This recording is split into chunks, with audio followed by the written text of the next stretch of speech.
Chapter 171. Impossible. This was the first reaction of the nobles. Oh no. This was their next thought. The long period of peace at sea had numbed them.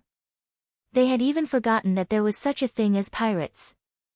There were no pirates in Stormwind before because they were too poor. There were not many ships that occasionally arrived at Stormwind City. That kind of wealth could not attract large-scale pirates. What else was left in Stormwind City? What could a dozen fishing boats, which were not much bigger than a sampan, bring? As for Sea King Duque's Pearl Fleet, it was escorted by Naga. It was like a hedgehog, and anyone who touched it would be stabbed. It was different now. Most of the nobles who fled from the Elven Forest to Stormwind City brought with them the wealth that their families had accumulated for thousands of years. In order to carry as much treasure as possible on the limited cabins, the brainless nobles even subconsciously ignored the existence of danger, and even the original navy on the ship were thrown off the ship.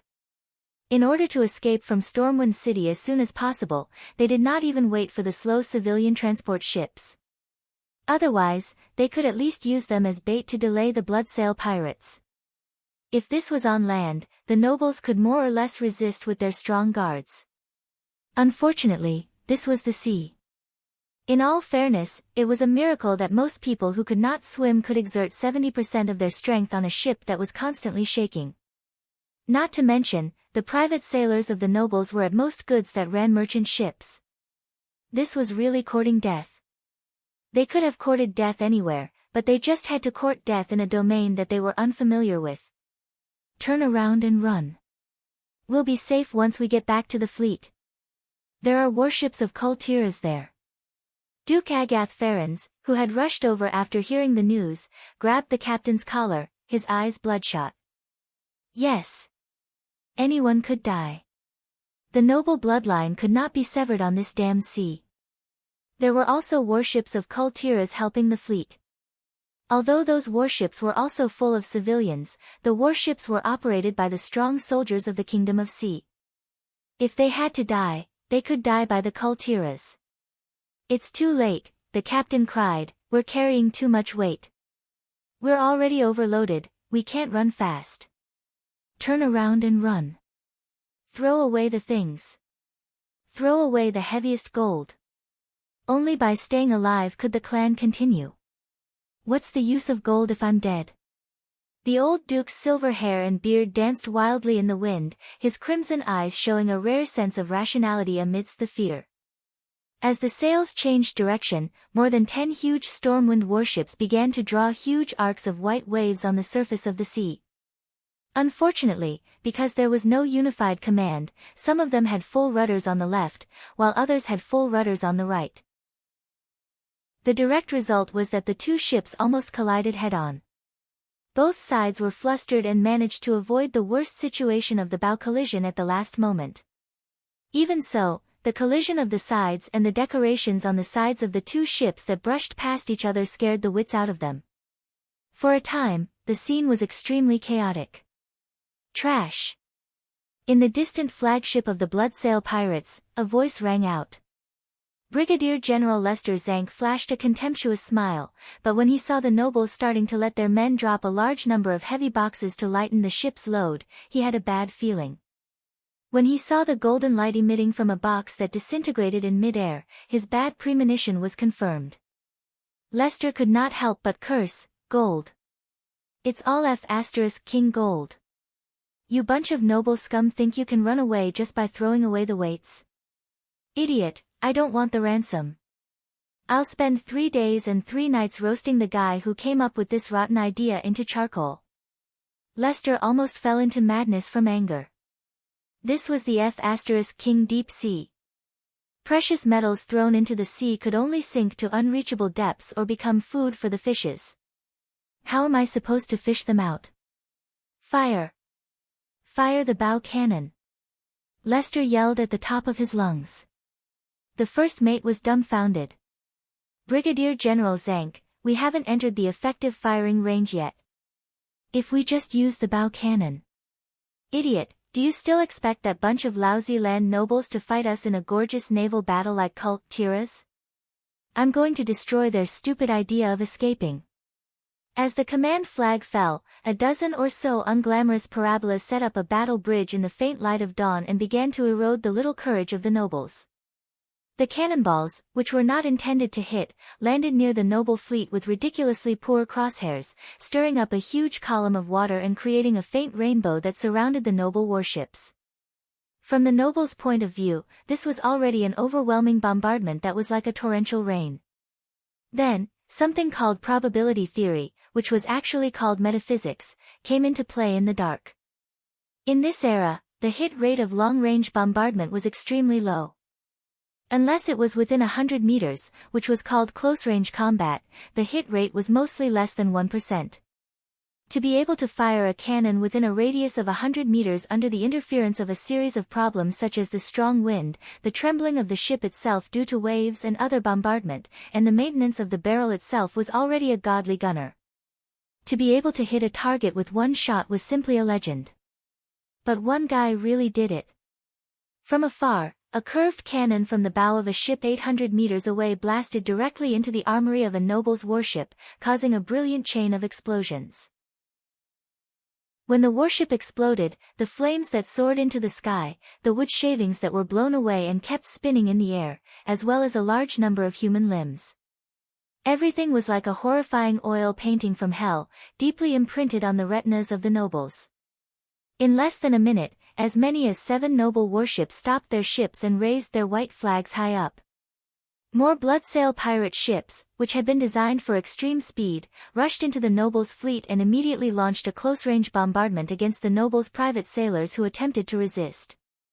Bang, bang, bang. The well-trained bloodsail pirate ships fired continuously from bow to stern, teaching the nobles' private soldiers a good lesson on what a naval battle was. Of course, the nobles' private soldiers retaliated with cannons. It was a laughable salvo. Lester, who was watching the battle from afar, was stunned. He did not expect these private soldiers, who had only sailed merchant ships before, to be this retarded. The huge counterforce even pushed the entire ship 5 meters to the other side, as if it was moving horizontally. The cabin, which could not withstand the impact, even let out a typical cry of wood breaking. But all resistance was futile. The pirates bit their machetes and jumped over the cable that they had prepared. Everything was going smoothly, but when they killed their way into the enemy's cabin, there was a sudden change. A huge devil appeared. The clothes hanging on his chest even retained the noble's family emblem. Chapter 172. A kilometer above the sea west of Stormwind City, Lothar and his Griffin Knights followed Duque's Griffin and flew at high speed. Is the news true? When my Naga sent me the news, I informed you and His Majesty Lang immediately. We have to hurry, or we'll have to collect the corpses of those guys. When he heard Duque say that the nobles' fleet had been attacked, there was a moment when Lothar instinctively suspected that Duque was the one behind it. The reason was simple. As the upstart of Stormwind City, Duque had always been at odds with the traditional nobles. Even the Brando family, which had a direct conflict with Duque in the past, had never shown any signs of reconciliation on any formal occasions. Even if they wanted to stab you in the back 1,000 times and insert steel needles into each of your fingers, the nobles would still maintain their elegance and demeanor in front of others. If it weren't for the blood of Thoradin the Great and the friendship of Lang, Lothar might have long been killed in a dark corner of Stormwind City, and his corpse would have rotted away. Duque. Although Lothar trusted him, he could never see through Duque. At such a tense time, there was no need for Duque to lie to him and Lang. Instead, he fabricated an attack on the nobles to lure him away. Lothar had no choice but to save the nobles. After all, among all human kingdoms, the nobles were known as the cornerstones of the country. In fact, there was even a saying in the upper class of many kingdoms, the useless peasants can die, but as long as there are wise and brave nobles, the country can be revived even if it's destroyed. Lothar did not want to save them, but he had no choice. Anduin and Duque were the only cards that Lang could play. Duque, aren't your Nagas supposed to escort the fleet? Please, I only have more than 100 Nagas and a few thousand useless murlocs. Please, this route is nearly 1,000 nautical miles long. How much territory do you expect to guard? But I've asked them to hurry. But looking at the schedule, we should arrive first. The attack on the nobles' fleet was indeed a blind spot for him and all of the upper echelons of Stormwind. Rather than saying that it was a blind spot, it was more accurate to say that the orcs' attacks were too powerful and attracted all of their attention. Just by imagining it, one would know that such a weak guard was loaded with the wealth of the noble families for thousands of years. It would be abnormal if it did not attract the attention of pirates, right? Noxus didn't say anything and followed Duke silently with over 30 Griffin Knights. Duque didn't take any detours. He went straight to the scene. That was an hour after the battle between the Bloodsail pirates and the nobles' fleet. The situation was so chaotic that Lothar didn't know what was going on. More than 20 Bloodsail pirate ships surrounded the battle in the middle, not daring to approach. In the battle, almost every 2 Bloodsail pirate ships sandwiched a Stormwind warship, initiating a white soldier battle. The ships on the periphery were like chicken ribs, tasteless and a pity to abandon. They didn't dare to open fire, nor did they dare to send pirates to help their own ships. Because every warship was in a melee. The protagonists of the melee were not the nobles' private soldiers, nor the Bloodsail pirates, nor were they Nagas or Murlocs. Instead, they were demons emitting blazing heat. Riding the griffin and circling half a circle in the sky, Lothar's face turned green. If the Bloodsail pirates had released the demons to attack the nobles of Stormwind, Lothar would have jumped down without a second thought. Obviously, it was the Bloodsail pirates who were being slaughtered. The blue-skinned, burly demon guards were incomparably dazzling under the sunlight. They brandished their huge axes, and with their outstanding combat talent, they laughed wildly on the shaking ship, wantonly killing the Bloodsail pirates whose morale had already collapsed. The scene was like a butcher with a blood-stained knife chasing a fat pig that had nowhere to run. The pig's death was only a matter of time. So, the demons were released by the nobles? However, seeing many of the nobles' private soldiers and corpses lying on the deck, Lothar knew that things were not that simple. At this moment, Duque could not help but sneer in his heart. That's right. He was the one who orchestrated this whole situation. He spent a full 3 months asking Makarov to secretly collect the opinions of the nobles in Stormwind and verify them one by one. After obtaining a large amount of evidence of the nobles' crimes, he made a death list. Of course, Fame Brando and his family were at the top of his must-kill list. Below them were the allies of the Brando family. As a transmigrator, Duque was very clear about the nature of the nobles, and what these greedy fellows would do when their lives were threatened. Duque had waited for this day for a long time. After the dark portal opened, he had long ago contacted the Bloodsail pirates in the south of Stranglethorn Vale through secret means. As an ambitious butler of the nobles who wanted a piece of the pie, he told them how the nobles would transport away their 1,000-year-old wealth. Duque had also thought about what would happen if he implicated the Stormwind Navy. In that instant, Duque also hesitated. He did not want to kill a good person by mistake. But the heavens gave Duque another great opportunity. It was a group of nobles that Windsor had rescued from Karazhan. Baron Rafer Drugel, Count Crispin Ferens, Countess Dorothy Millsdeep, Countess Catriona Warnindi. Duque was familiar with every one of these guys. Why? Because these guys were originally part of the Karazhan Dungeon of Warcraft. They were the secondary bosses under the second boss Butler Moros. From what Duque knew, these guys were already undead when he saw them. If Ralph Drugel could use the Paladin's Sanction skill, he should be the father of Jules Drugel, the deputy mayor of Twilight Forest's Night Town. Duque knew about this as soon as he came out of Karazhan. He did not believe that these guys, who were supposed to be one of the bosses, could escape from Karazhan full of demons unscathed. Duque took the opportunity to get close to a few of them. Just like when Duque used the system elf to discover that there was something wrong with Mediv, who was possessed by Sargeras. In his retina, he saw the boss template of these guys, with the word demon attached. Duke was laughing so hard that his belly almost burst. That's right, these demons were part of the insurance that Duque had set up. It could ensure that even if one day a great detective was so resourceful and found evidence of his collusion with the Bloodsail pirates, Lang would not blame him for this matter. The demons were led in by the nobles themselves. Who could be blamed for leading the wolf into the house? Perhaps it was because of this that Stormwind wanted to cover up this disaster of, most of the kingdom's nobles are demons. In the end, perhaps this was a murder that had once been treading on thin ice. If one part went wrong, the reputation that Duque had worked so hard to build would no longer exist. But after Duque carried out the perfect murder, to the end, he could establish a perfect ending that was beneficial to the whole kingdom and even all of humanity. When the goal was achieved, the truth of this murder would never need to be exposed. Chapter 173. The demon was very powerful. It was so powerful that even the warriors recognized by the nobles couldn't shake it. Even a slap that couldn't even be considered a formal attack could smash a person's head into a rotten watermelon. A dog-like demon with 4 feet on the ground opened its huge mouth and swallowed the entire person, along with the armor and the weapon in his hand. The horrifying teeth that sounded like millstones grinding the body and metal, as well as the guards' dying wails, lingered in his ears. After seeing such a scene and hearing such a sound, just the thought of facing such a thing made their hands and feet tremble uncontrollably. It just so happened that such a thing was actually transformed by his dearest family member. The huge demon didn't just spread its massacre towards those damned Bloodsail pirates, it also extended its claws of death towards those who were originally on the same side. It didn't differentiate between friend and foe, and killed as it pleased.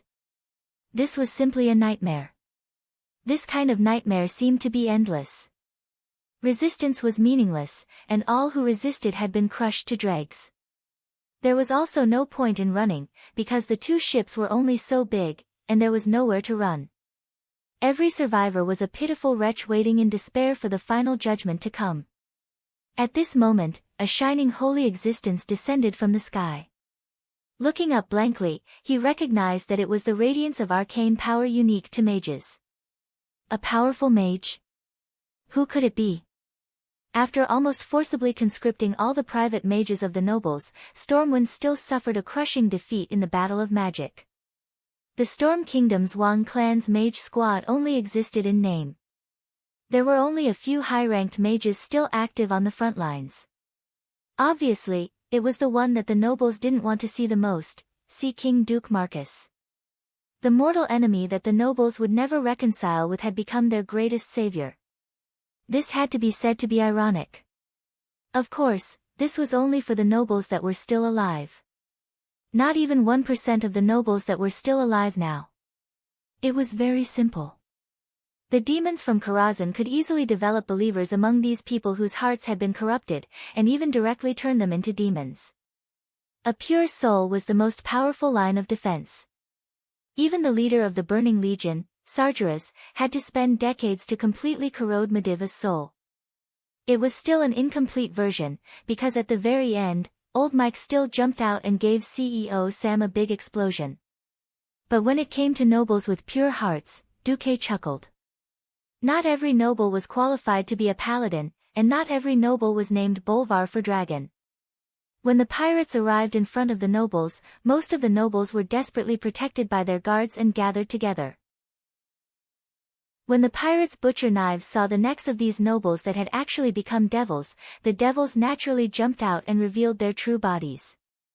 In such a crowded situation, how many people could survive if the demon directly bloomed in the middle of the crowd? Anyway, when Duque landed on the ship, he did not see any nobles surviving. Oh, surviving in human form. Duque, Marcus, it was a roaring blast of air that was like a raging storm and a huge wave. Well, Duque couldn't hear it clearly, so he used his little finger to pick his ear. Did someone just call me? Bastard, you are. It's all your fault. Facing this more than 3-meter-tall mutated demon with a typical blue demon guard body and a nondescript human head, Duque was dismissive. Duque snorted coldly, and suddenly a huge piece of ice rose under his feet, raising Duque's body like a high platform. In the blink of an eye, Duque was already standing on a 2-meter-high platform. This way, he could look down on the demon. "Ah, sorry, you're too short, I didn't see." "You're presumptuous," the demon suddenly pounced. "You're the presumptuous one." Suddenly, a mysterious blue magic circle appeared in front of Duke, and a powerful, arcane impact turned into a huge fist, and the demon that was charging at him was pushed back even faster than when it came. Bang bang bang. The demon that crashed into the cabin knocked over a lot of things, but the demon quickly climbed out again. "Oh, it's you, Sir Fame Brando. We haven't seen each other for more than half a year. How come you've grown uglier?" Under the watchful eyes of dozens of survivors on the deck of the two ships, Duque mercilessly mocked the demonized Fame Brando. "I'm going to peel off your skin and make it into a carpet," Fame roared and charged again. But this time, he didn't charge recklessly. His two claws were glowing with a black light. Unfortunately, the gap was too big. Fame Brando, who had been driven out of the Storm Royal Magic Academy by Duque, had also missed the Dalajan recruitment last year. As a result, before becoming a demon, Sir Brando was still at the level of a magic apprentice. Demons were also divided into different levels. The more powerful an existence was, the more powerful it would be after it became a demon. How strong could a guy like Fam, who had wasted half a year, be? Putting aside the fact that Duque was already a sky mage, even if Duque was still an earth mage, he could still easily beat him up. 12 hands of magic appeared and shot out arcane missiles. For Fam, it was like a storm. Puff, puff, puff, everyone was dumbfounded. In their eyes, that unparalleled, terrifying demon was nothing but a punching bag in Duque's hands. Every arcane missile could easily blast a muscle on Brando's arm or thigh into pieces. The number of bullets that flew past Brando's body was the same number of holes or gaps that appeared on his body.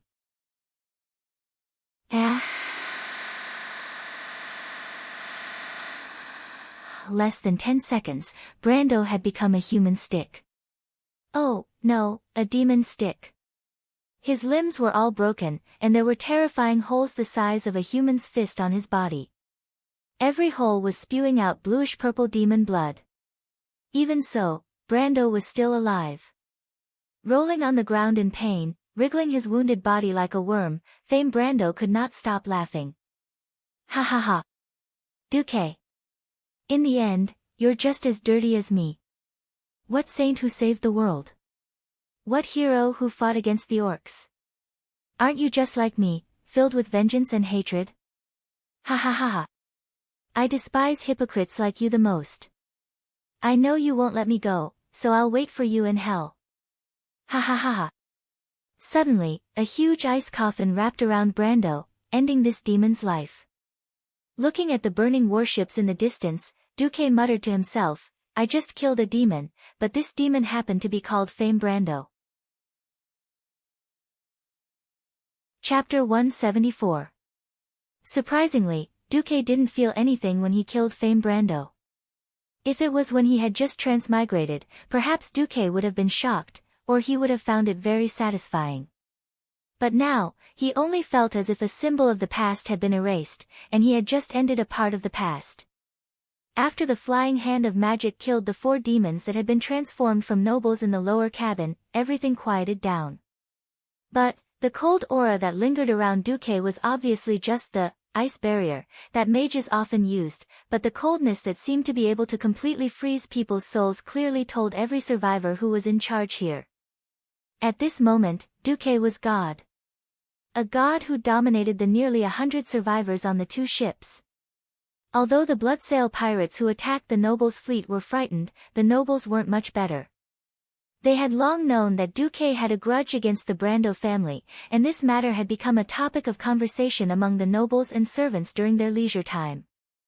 Now, if Duque was really unforgiving and said that the rest of the people had a demonic aura on them, and then he would kill them all, they wouldn't even have a place to cry. The people, trembling, quietly waited for the Master of Fate to speak. "Hey! Bloodsail, all of you surrender, or die." What a joke! Facing the demon just now, the Bloodsail pirates had already felt that sense of despair and helplessness. Now they were facing Pharaoh, who could easily deal with that demon. When Duque's cold voice came out, the Bloodsail pirates instead felt as if they had been granted amnesty, and they all threw down the weapons in their hands. Duque glanced at them coldly. Who's the leader here? Following the gaze of a pirate, Duque easily found a strong pirate covered in blood. The pirate in white with a red headscarf braced himself and stood up. Sir, what are your orders? Raise the white flag. After I finish dealing with the other pirates, you drive your ship away. If you want to escape, it doesn't matter, my merman will be here soon, and... Duque gently raised his right hand. As usual, he used Calm Mind and Flame Blast to easily blast a small lifeboat that was trying to escape into the sky. Boom!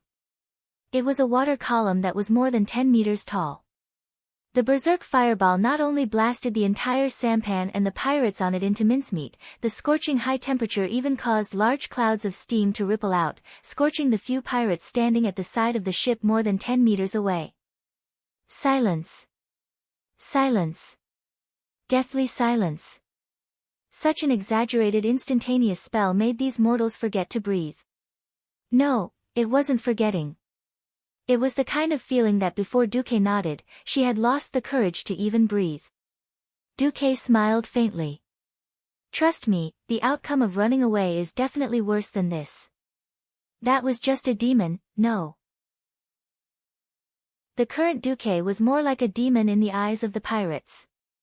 The group of pirates nodded like sifting rice. Duque didn't care about them anymore. With a whistle, the griffin that had been hovering in the air for a long time immediately landed on the deck. Looking at Duque facing the air current of the griffin's descent and getting ready to mount it, one of the noble's guards asked with a trembling voice, Sir, are you really not planning to do anything to the Brando family? Duque paused. No one should be born noble. Since they are born into a wealthy family, then they should act in accordance with their noble status. I am saddened by the fact that so many people in your family have been corrupted and turned into demons. But punishing you is His Majesty Rin's business. My duty is to save every citizen of Stormwind. Ignoring the remaining members of the Brando family, Duque rode the griffin into the air. On the other side, on another ship not far from the Brando family's ship, Lothar was pulling the king's sword out of the demon's neck. The splattered demon's blood stained the cabin door. He tilted his head and saw Duque riding the griffin from the Brando family's warship. He was deep in thought. That's right. Lothar didn't stop Duque from rushing over to the warship flying the Brando family's flag. To some extent, Lothar had already acquiesced to Duque's revenge. Understanding didn't mean understanding. Lothar was an upright person. If Duque started a massacre for personal revenge, Lothar might not say anything, but it would undoubtedly lower his evaluation of Duque in his heart. Seeing that there were still a large number of human figures on the two ships, Lothar secretly breathed a sigh of relief. At least Duque didn't start a massacre, so everything was within a reasonable range. As for what Duque did on the ship, everything would be clear when he returned. Duque immediately pounced on the second group of warships. After coming out of Karazhan, Duque always had a question: how strong was he? It was a very mysterious question. In terms of the quality of his mana, he was still within the range of sky mages. He could mobilize the elemental power within a considerable range. According to the results of his scan of Old Norton, he knew very well that his strength had long surpassed that of ordinary sky mages. In terms of the total amount of mana, Duque, who had inherited the arcane fire circuit from the High Elf Sun King and part of the inheritance from Medivh, had about 10 times more mana than a sky mage of the same level. That didn't mean that his strength was 10 times greater. With the help of the system elf, Duque, who could achieve multiple spells without any hindrance, could match the entire Storm King family's team of mages alone. In the process of mobilizing the elements in the surrounding atmosphere, he could cast more spells that were far beyond his strength. Hence, when he faced Count Christian Ferens, who should also be a boss, he really didn't feel any pressure. Solo. That was Duque's dream before he transmigrated. Now, it had been realized by Duque without any difficulty. In the face of a full-scale magic attack from the sky and the ground, Count Ferenc, who had transformed into a huge doomguard with blood-red wings, was completely one-sided. An arcane impact that turned into a huge fist punched the Count into the air, and then there was a continuous and accurate magic bombardment. Even though the demonized Count was only 1 meter above the deck, the terrible magic attack didn't hit the deck at all. In just 3 seconds, the demonized Count Christian Ferenc was killed. Duque cleared the demons on the noble's warship at a very terrifying speed and subdued the Bloodsail pirates on it. When the Naga priestess Vara arrived half an hour later, everything was a foregone conclusion.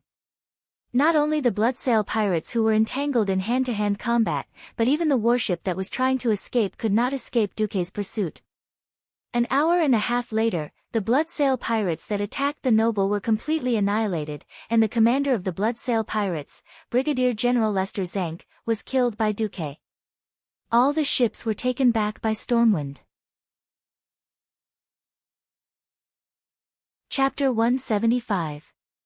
On this day in August, fear and uneasiness lingered on the entire retreating fleet. The news that the noble's warships had been attacked by the Bloodsail pirates had been spread to the entire fleet through the Griffin Knights. Curtiras, Commodore Cook, who was experienced in naval battles, had originally decided to let the entire fleet return. However, the messengers sent by Lothar insisted that Anduin and Duque could deal with the enemy's fleet, and that the Murlocs led by Naga had already rushed over. After some hesitation, Cook decided to maintain 3/4 of the sail, and deliberately split the fleet into 2. The fleet of Curtiras, which had a certain amount of combat power, would lead the way, while the transport ships at the back would still have a chance to escape if they saw that something was wrong. 3 hours later, a large number of Bloodsail pirates appeared on the horizon. The strange scarlet almost made the lookouts subconsciously ring the alarm bells. In fact, a young lookout really did so. However, Curtiras, who had foreseen the danger, arranged for double the number of lookouts, and another more experienced lookout stopped the young man. "Wait! Look at the flag on it." After seeing it clearly, all the lookouts were dumbfounded. "Captain, I suggest that you come and see this." Yes, it was indeed the warships of the Bloodsail pirates. The navy of Curtiras, who were of the same lineage, would recognize those ships even if they were reduced to ashes. In order to maintain the flexibility of the ship in all winds, it had a single horizontal sail and 3 triangular sails. The ship's sides were specially raised for boarding battles, and a removable wooden outer deck was installed for cannonade battles. Everything was clearly telling the navy of Curtiras that this was indeed an old adversary. However, the Golden Lion flag of Stormwind hanging on the main mast was telling the world that this was already the property of Stormwind. The eyes of the navy of Curtiras were burning with passion. Before becoming the Bloodsail pirates, the leader of the Bloodsail pirates, Duke Fairville, had spent a lot of money to build the best warships in the whole of Curtiras. In terms of quality alone, it was even above the main fleet of Admiral Dalen Proudmoore. The only difference was that the total number of ships that Duke Fairville had taken away was relatively small. There were only 12 large merchant ships and 24 warships. After modification and upgrading, these 36 ships were definitely the main force of the Bloodsail pirates. Now that a total of 12 battleships had been taken away by the Stormwind, it would be strange if the people of Curtiras were not envious. If they didn't know that Stormwind Kingdom was about to fall, they would have suspected that Stormwind Kingdom was going to threaten their position as the overlord of the sea. Not only that, but the standard of the newly built small warships was also quite good.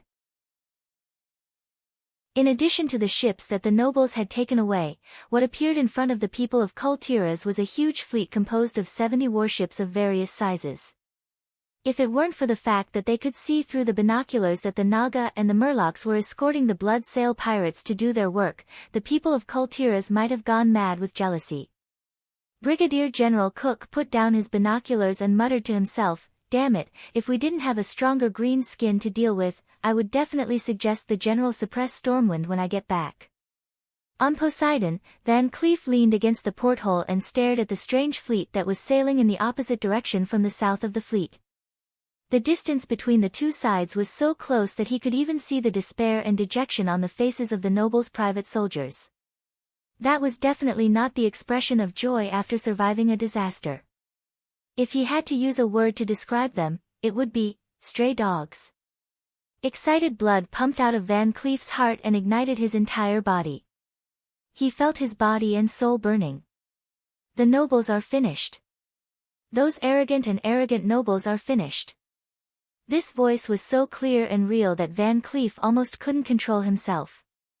No matter how Duque did it, when the rotten flesh was cut off, even if Stormwind City fell, Stormwind would usher in a new life. Unknowingly, Edwin Van Cleef's heart was filled with the light of Duque. It was a fanaticism that made him offer everything of himself, including his loyalty, his life, his soul, and even his most beloved daughter, Vanessa. Late at night, Van Cleef couldn't calm down for a long time. Of course, he wasn't the only one who couldn't calm down. King Lang read the report 3 times, but after reading it, he was still stunned for a full minute and couldn't speak. This report was too shocking. It wasn't just him, all the high-ranking nobles in Stormwind City were silent. Among the evacuated nobles, 1/10 of them were demons. When the Bloodsail pirates launched their attack, the demons who revealed their true forms caused the largest death of nobles since the founding of Stormwind. Of the 387 titled nobles, only 32 survived, and all of them were injured. 7 families were forever exterminated, and the remaining 13 families were also sparsely populated. Half of the surviving nobles were minors. Most of them were seriously frightened. This wasn't a fabricated report by someone or some force. The testimony of more than 800 survivors was almost unanimous. These survivors included several extremely devout priests. It wasn't just them, the testimony of the Bloodsail pirates' prisoners was similar. Lang closed his eyes in pain. Do I have to tell the people that the lords they trust as leaders, the nobles of Stormwind who inherited Thoradin the Great, 1/10 of them are demons? Lang's voice wasn't loud, but it clearly spread to every corner of the meeting hall. Everyone looked at each other in dismay. If they did that, it would be a huge blow to their morale. At this time, Count Carton, who used to be an ally of the Brando family, raised his hand and asked to speak. Why can't we think on the bright side? At least we got twice the number of ships. We have enough fishermen to act as sailors. We can evacuate the people twice as fast. Lang shuddered, and suddenly felt a little warmth in his chest. Yes, the people's losses would be reduced. But, Earl Cairton spoke again, the people who died were all local lords. I think we should respect their opinions before announcing the results to the public. After all, they are the cornerstone of the kingdom. The Count's words were like music to their ears. Most of the nobles had evacuated this time, but not every one of them could do so. For example, the nobles with important military positions in the kingdom. How could their own children become demons and kill their own people? How could they announce such a shameful thing? In fact, they had already thought of a reason, but they just didn't dare to say it. Now that Count Carton gave them a way out, they were so happy that they wanted to run up and kiss the Count on the spot. Oh, they really had to rely on their own people at the critical moment. Chapter 176. They did not know who was the instigator of this incident. Revenge and whatnot could wait. The most important thing right now was to disassociate themselves from this disgrace. As long as their reputation was restored, so what if they died? At most, it would just be a redistribution of benefits. If their reputation was preserved, even if this ship named Lang Rin sank, they would have an excuse to seek refuge with the other human kingdoms in the north. After a short discussion, Marquis Daminan braced himself and stepped forward. He bowed to Lang and said, "With your Majesty's permission, we hope to announce it as follows. In order to cover the retreat of the people, the noble army led by Duke Ferens fought against the Bloodsail pirates. When they gained the upper hand, the nobles who had been secretly turned into demons by the Bloodsail pirates suddenly counterattacked, causing the fleet to be routed. At this time, the brave and fearless Sir Lothar and Earl Marcus arrived on their griffins and cooperated with the remnants of the noble army to annihilate the Bloodsail pirates' sank fleet. Despicable. Shameless. At this moment, Lothar's lungs almost exploded with anger. It was clearly you bunch of nobles who despicably robbed the warships of the Stormwind Navy. In order to transport away the dirty wealth filled with the blood and sweat of the people, you unexpectedly suffered a double attack from the pirates and demons. Yet you still don't forget to flatter yourself at this time. If not for Lang holding him down, he would have already exploded after receiving the news of the warships being seized. Lothar's hair stood on end. In the next second, he was about to draw his sword and behead this shameless man. But at this moment, Count Daminan was suddenly slapped away. Count Carton's slightly plump body spun twice in the air before falling heavily to the ground. Shameless, a thunderous roar shook the meeting hall. Not many nobles looked at the person who slapped Count Carton. He was the new generation of nobles, the most popular figure recently, Duke Marcus. This young duke had a more unyielding aura than Lothar. Duque abruptly waved his hand and pointed at Count Daminan, whose face was now swollen. While commoners risk their lives to dig moats for a ship ticket, you nobles throw a naval officer in a stormwind into the dock for a chest of gold. Lothar's eyebrows twitched. When 100,000 soldiers and civilians were prepared to risk their lives to bring up the rear, you guys didn't even care about how the warship would return just to take away a beautiful maid. You guys even blew away the last soldier on the warship. Lord Bolvar Fordragon's cheeks burned. It's obviously the filthy wealth of you nobles that attracted the pirates. It's obvious that it's your own corrupted souls that brought about the depravity of the pirates. You have the cheek to claim that you're the heroes who fought against the pirates. Claiming to be the descendant of Thoradin the Great. Bah! I don't want to be associated with you. With that, Duque spat on Marquis Daminan's face. It was obvious that Duque had insulted Marquis Daminan. Every noble present felt that the spit was on their faces. King Lang trembled from head to toe. At this moment, Len was frantically asking himself, am I wrong? Was I really wrong? Ever since he was young, the former king had always taught him that the nobles were the cornerstone of the kingdom, and that no one should touch the nobles. Lang had always regarded it as a sacred law. But as he grew older, he could not accept the actions of the nobles. Still, he always remembered the former king's blessing and did not act ruthlessly against the nobles. At this moment, this scene was constantly stimulating Lang's conscience and sense of justice. It made him tremble uncontrollably. However, as the hope of the kingdom, Duque had a direct conflict with the old nobles, which was not what he wanted to see. For a moment, Lang was a little confused. On the other side, the nobles were in an uproar. Duque was a hothead. Why did he have to be so stupid? Why did he have to act up at this time? Shouldn't the nobles have discussed all the conditions behind the scenes, and only when the negotiations failed would they have no choice but to stand on their respective sides and fight? Flipping out at the slightest disagreement. That's why they hated those ignorant peasants becoming nobles. The nobles were smart. Of course, they would not entangle with Duque over this matter that had already been sentenced to death. Apologize. Your actions are a despicable act that tarnishes the reputation of all nobles. Yes. Apologize. Immediately apologize to Marquis Daminan. Otherwise, we will not recognize your noble status. The group of nobles clamored, clinging to the fact that Duque had violated the nobility's etiquette. Humph. Duque's cold snort caused the temperature of the entire hall to drop by more than 5 degrees. Nobility's etiquette, nobility's standards. Fine, I'll do things according to the nobility's etiquette. When Duque finished speaking, the nobles breathed a sigh of relief, thinking that the hothead Duque had finally given in. Who knew that in the next second, Duque would throw a white glove at the Marquis' face? Well, for the sake of etiquette, nobles would always wear white gloves.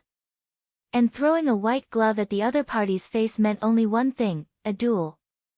When the conflict between two nobles was so big that it could no longer be resolved, they could settle it with a duel with a suitable notary. Those who refused to duel would be seen as the greatest shame of the nobles, and would never be accepted by other nobles for the rest of their lives. Duel. Didn't you think that I insulted you just now?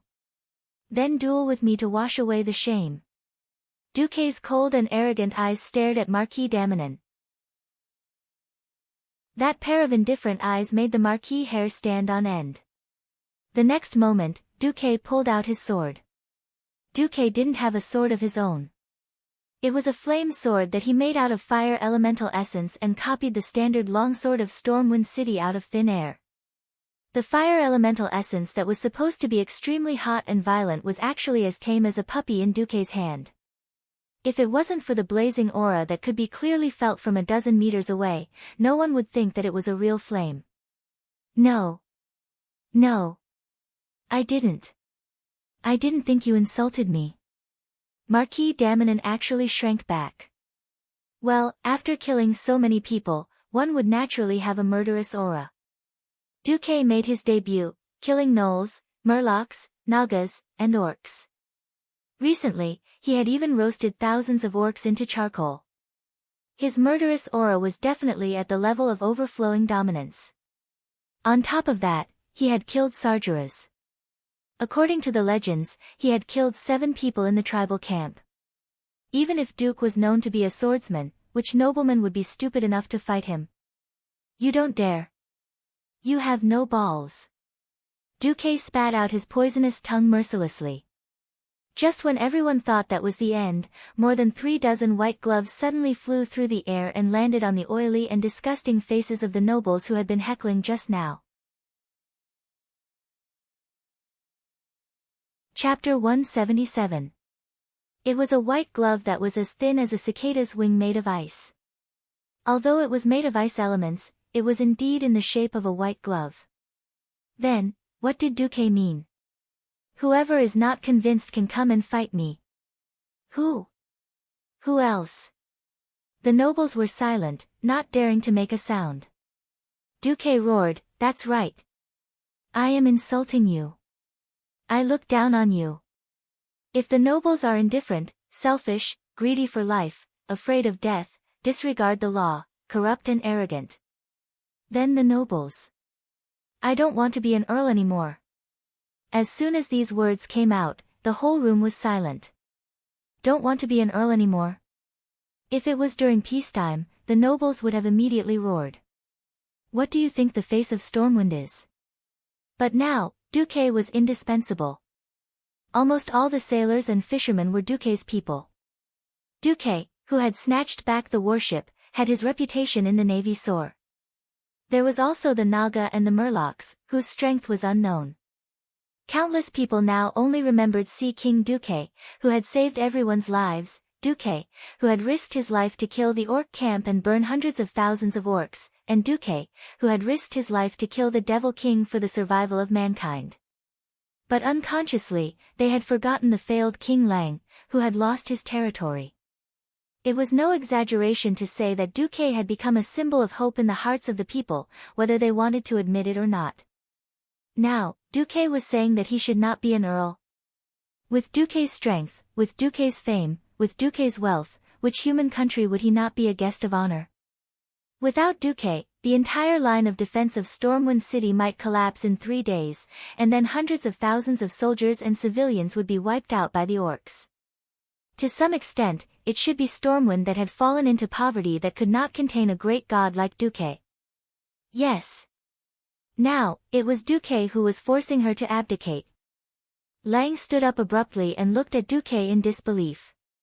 He had never thought that things would develop to this point. Duque had completely stood on the opposite side of the aristocratic class that he was defending. Unfortunately, he couldn't even say the word no. Duque abruptly turned around, his eyes shining as he stared at King Lang. Yes. I'm forcing her to abdicate. But I'm not asking for more power.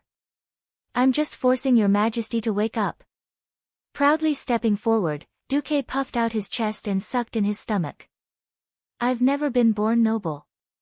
People are only noble because of their noble behavior. Thoradin the Great, the founder of the Arather Empire, was the same.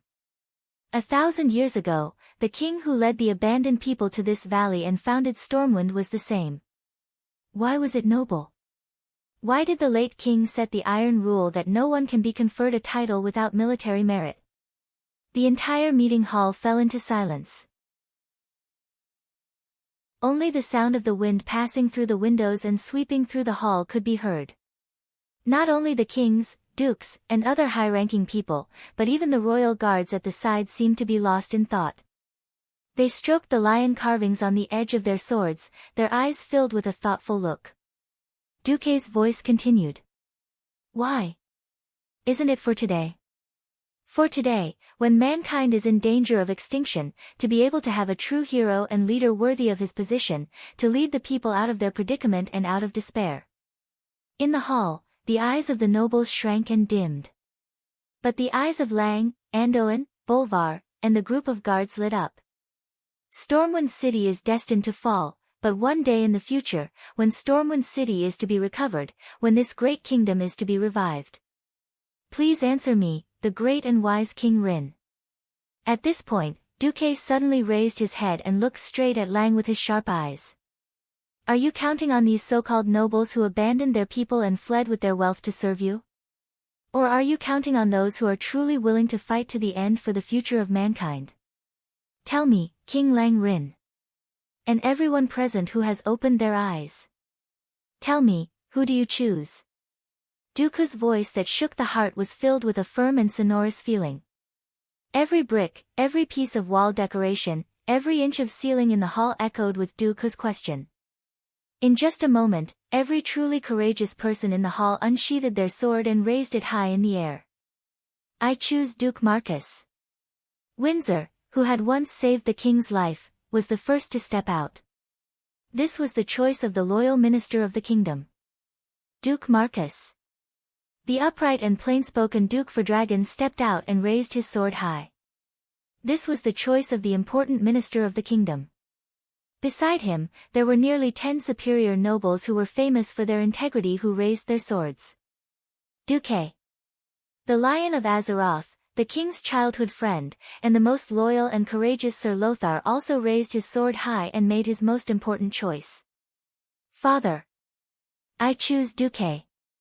The only heir of the kingdom, the future king, and the future legend of the generation, Varian Rin, made a choice that placed the future of the entire kingdom on the line. Reginald Windsor, Bolvar for Dragon, Anduin Lothar. Each and every one of these heroes, who were familiar to the later generations, used their actions to show their attitude. Even Prince Varian Rin, who was supposed to evacuate in the third batch of ships and was still in the council hall, raised his short sword and shouted with them.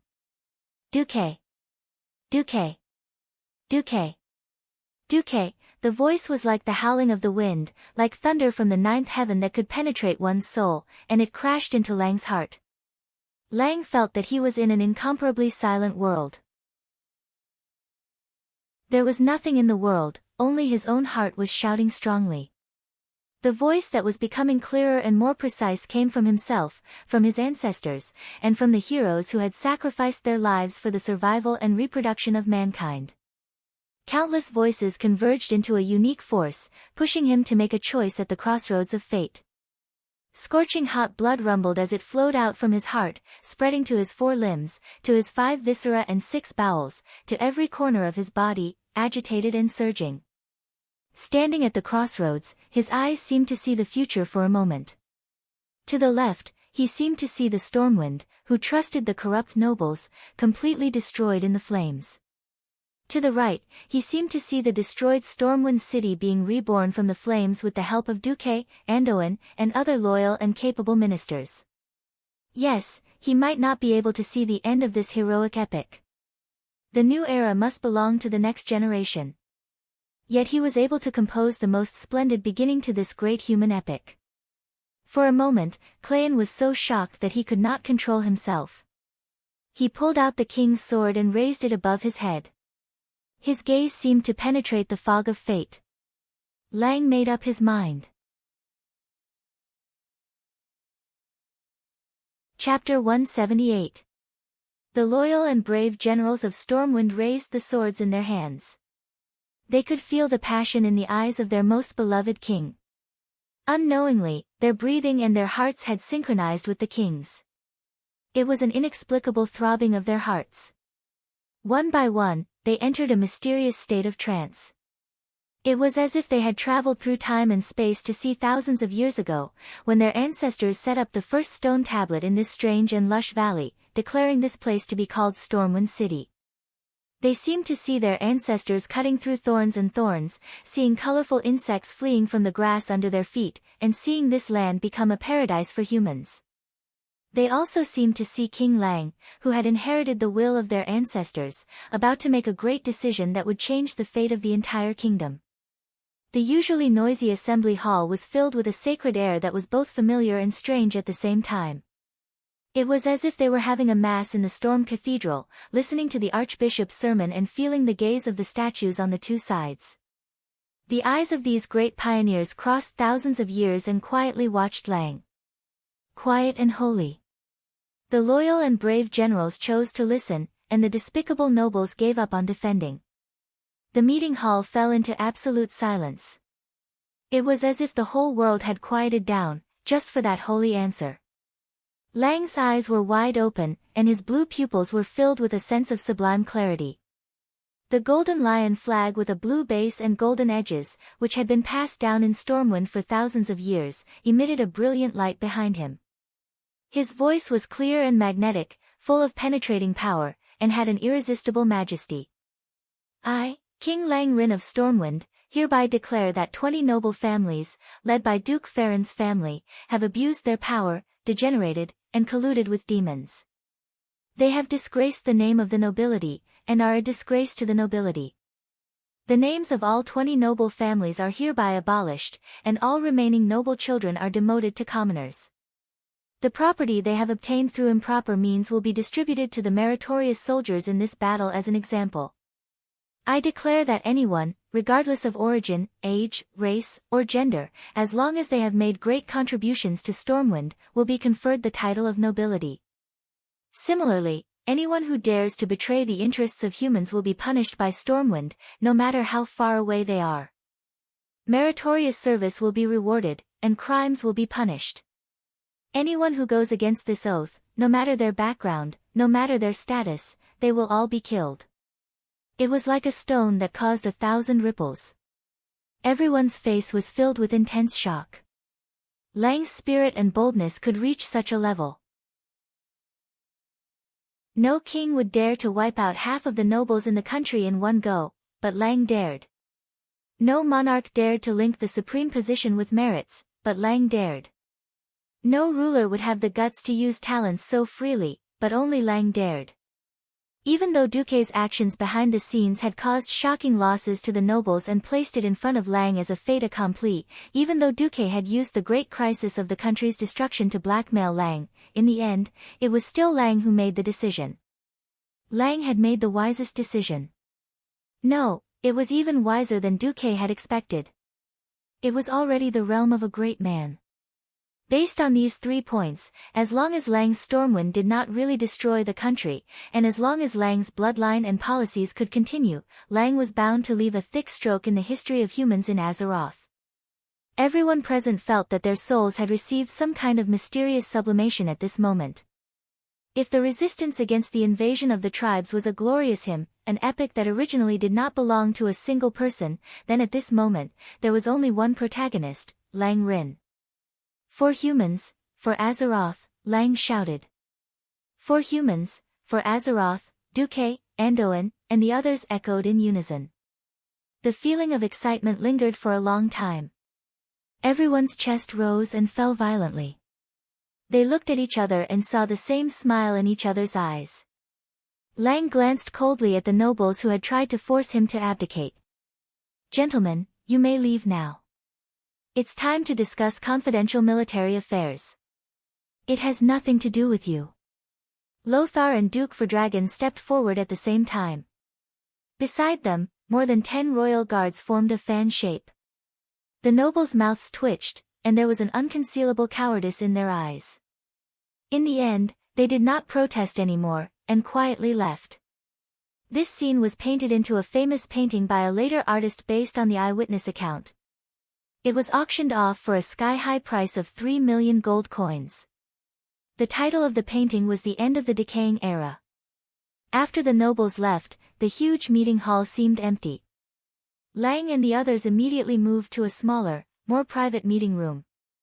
Including the guards, there were no more than 20 people in the meeting room. But these people would become the core of Stormwind's power. If Stormwind could survive, Bolvar was firmly on Duque's side just now. But now, he was the first to speak up. "Oh, my wise Archmage Marcus. Although I would like to thank you for helping the kingdom get more than 50 ships, I can't take it anymore. When you and Lothar went to save the situation, the kingdom lost nearly 3,000 elite soldiers. This is the total number of those who died and could no longer go to the battlefield." Everyone's expression was ugly. The kingdom could not afford to train a qualified soldier for too long. Even if the speed of transporting soldiers and civilians could be nearly doubled, the current situation was that the line of defense would likely collapse before that. Lang walked over and put one hand on Duque's shoulder. He looked calmly into Duque's eyes. "I will not regard what you just did as an attempt to force me to abdicate. Stormwind has been sick for a long time. You just gave me the determination to cut off this rotten flesh. But the kingdom's new life still depends on the efforts of the younger generation. I think that since you gave me so many perfect answers before, you won't disappoint me this time, right?" If Duque could so perfectly force the aristocrats to leave, but was unable to come up with anything useful in the following military conference, and was cheated by Stormwind, that would be a real joke. But Duque was Duque. A miraculous person who would never disappoint his supporters. Duque smiled lightly. "Of course you won't be disappointed, Your Majesty. First, please allow me to introduce you to an important guest. Please, my follower, Aitana, and the guest she has brought." Lang nodded with an indifferent smile. The door of the meeting room opened. Not long after, a freckled female wizard wearing the wizard robe of the Stormwind royal family's wizard group entered with a guest. The guest made the expressions of many of Stormwind's upper echelons stiffen. Because the so-called guest turned out to be a goblin. Chapter 179. Aitana, who hadn't seen her for a long time, now looked a little more capable and experienced than Duque. Even though Aitana was a person who had seen the world, she still felt a little uneasy when she suddenly saw so many big shots of the kingdom. After a few deep breaths, she quickly adjusted her emotions. "Your Majesty, Your Excellencies, I am the follower of Earl Duke Marcus, Aitana. Please allow me to introduce you to Mr. Sherlock Belfort, a goblin engineering merchant from Stranglethorn Valley." "Greetings, Your Majesty." "Greetings, Your Excellencies." Goblin Sherlock gave a very standard aristocratic salute. Although his movements were very standard, none of the kingdom's higher-ups present knew how to face this goblin, the infamous goblin. Unlike the goblins in the novels that Duque had read before he traveled to this world, the goblins were generally dirty, despicable, low IQ, and amazingly fertile. They harmed humans all year round. Although the goblins in the world of Azeroth were also humanoid creatures, they had green skin that was no different from orcs, were only slightly taller than a human's knee, had thin, matchstick-like limbs, and had a pointed head and large eyes. How to put it? Some of their inferior qualities were 100% inherited, such as harming humans.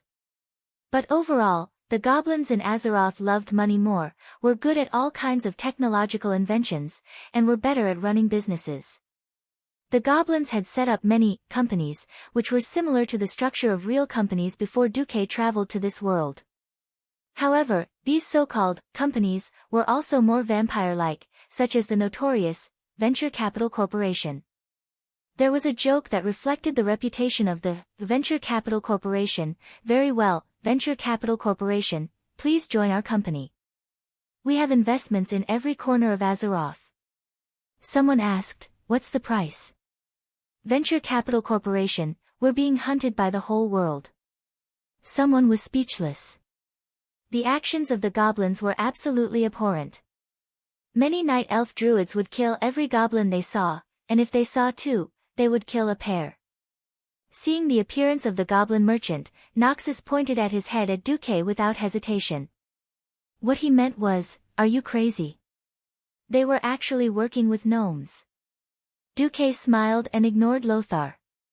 He slightly changed the classic sentence from Das Kapital, hey, Sherlock, I heard that if there is a 20% profit, the goblins will be restless. If there is a 50% profit, the goblins will dare to take risks. If there is a 100% profit, the goblins will dare to take the risk of being hanged. If there is a 300% profit, the goblins will dare to trample all the laws of the world.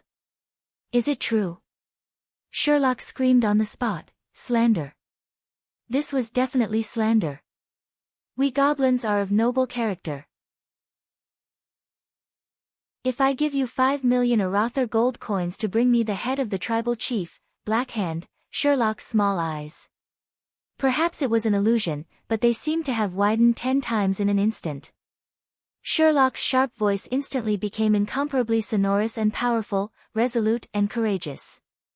I promise to complete the mission. At the same time, Sherlock had already rushed over recklessly and extended his right hand towards Duke, rubbing his index and middle fingers continuously. But in the next second, he felt that Duque was joking. Your Excellency Sea King, are you playing with me? No, I am just proving to His Majesty the Storm King that you have supreme courage in the face of money. Be it Lang, Andoin or Bolvar, they all looked as if they were having a hard time holding back their laughter. You. Sherlock still wanted to flip out. Duque's words were like a bucket of cold water poured over Sherlock's head. Don't think that I don't know the strength of your so-called suicide squad. It might be possible for you to kill a tribe chief of 10. Great chief. Humph.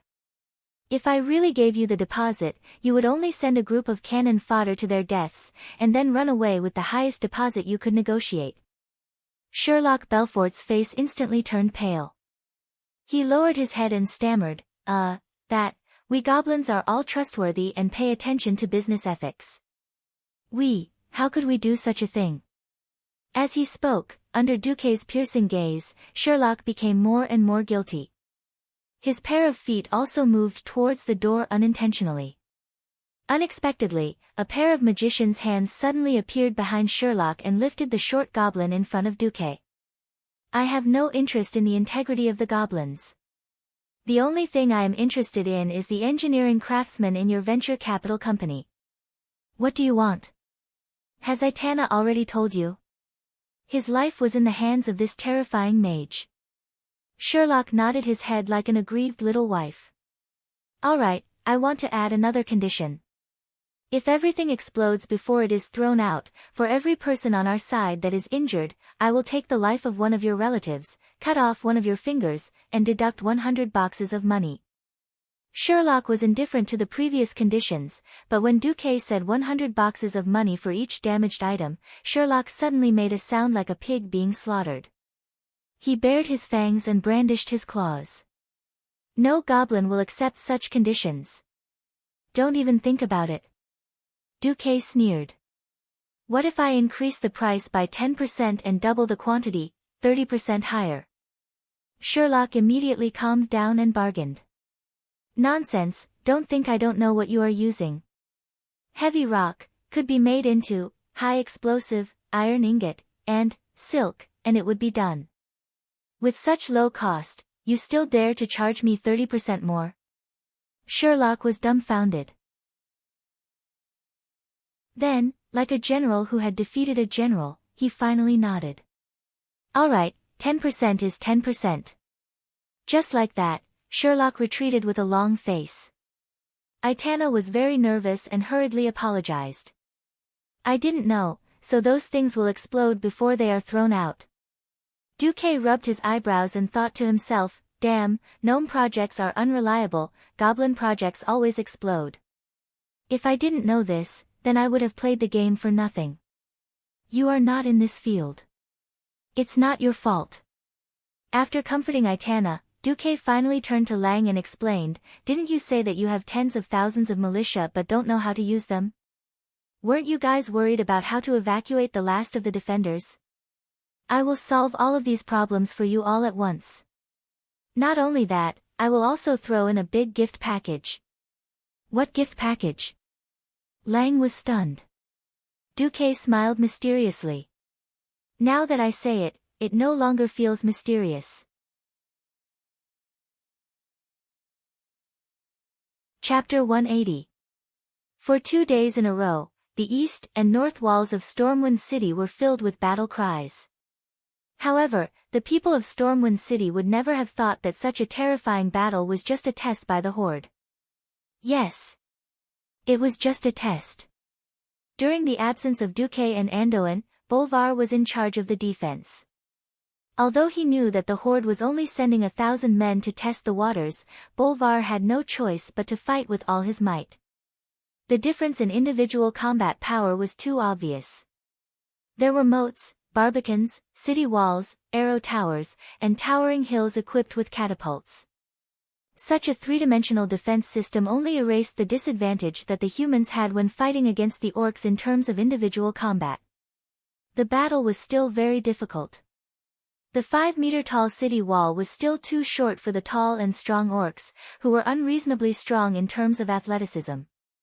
Orgrim gave Blackhand a stupid idea, but it was also the most effective one, and Bolvar was at a loss of what to do. Fill the river when you see it, build a slope when you see it. The laborers, who were dwarves in the eyes of the Horde's warriors but were burly men in the eyes of the humans, carried a large number of rocks and braved the deadly rain of javelins to throw the rocks into the moat before turning around and leaving. The process repeated. In just a day, the urgently dug moat was filled by nearly a third. Duke Bolvar could not imagine how tragic the situation would be when the humans were forced to fight the green-skinned monsters in the streets after losing their geographical advantage. However, the greatest consolation was that Duque had returned. His strength alone was no less than half of the Wang family's team of mages. Are you really not going to do anything? Lothar asked Duque on top of an arrow tower. Duque shook his head. No, I'm not going to do anything. It's more beneficial for us. Why? Because our main opponent is the chief's deputy, Orgrim, and not the chief himself. Lothar recalled what Garona had said about the tribe's chiefs and well-known figures. He remembered that Orgrim's specialty was that he was wiser than the other orcs. He's a powerful orc warrior with the wisdom of a shaman's. Duque explained, if I had saved the situation from the start, Orgrim would have been able to identify the weak points in the defensive line faster. In fact, my final defensive position is not here. I still have to rely on you guys here. Lothar played with an iron lump with a wooden handle as long as a palm. Are you sure we can survive 10 days with this? Duque said with absolute certainty, I'm sure. All right, I believe you. The rumbling of tribal war drums could be heard from every corner of the city wall near the mountain range. Old Dem was a porter.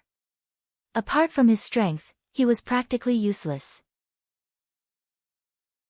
He, who was over 50 years old, joined the militia purely because he could get a ticket for his daughter and grandson to leave early by signing up for the militia. Lying on the battlements, Old Dem held onto a helmet that had been dented in when he descended. It was obviously taken from a dead man's head as he trembled and looked out. Beside him was his old neighbor Kana, a baker. Kana kept asking in a low voice, "Have we arrived? Have we arrived?" Old Dem looked at the countless green figures surging towards the moat and felt his hair stand on end. Wait, not yet. Old Dem's heart trembled as he looked at the green giants with their terrifying faces and long fangs. At this moment, the kingdom's soldier in charge of supervising them suddenly shouted, "Militia, get ready to throw that thing. Before I give the order, no one is allowed to open the lid below." Old Dem and Kana immediately tensed up. Calm down. Calm down. Wait for those damned greenskins to attack. Looking at the signal flag on the command tower behind the city wall, all the kingdom's soldiers shouted in unison the moment the red flag dropped. Now! Old Dem followed the steps he had taught them and hurriedly opened the lid below the wooden handle. Instantly, the sound of fireworks being ignited could be heard from the other end of the wooden handle. Most of the people were illiterate and did not know that it was a fuse. Throw it with all your might.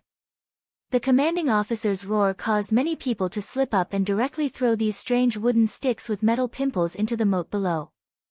There were even some idiots who accidentally dropped the sticks onto the battlements. It was the soldiers in charge of supervising who were quick to react. They swung their arms around and threw the thing across the moat. A few seconds later, when the terrifying green dwarfs carried the boulders and ran to the moat, the green dwarfs suddenly stopped. Boom, boom, boom, a series of continuous explosions stunned both the humans and the orcs. This day, this moment, was worthy of commemoration. Because this was the first time in the history of Azeroth that a firearm had appeared. Even though it was an unreliable product of the goblins, the metal grenade was a killing weapon that would forever be recorded in the history books. What dodging? What resisting?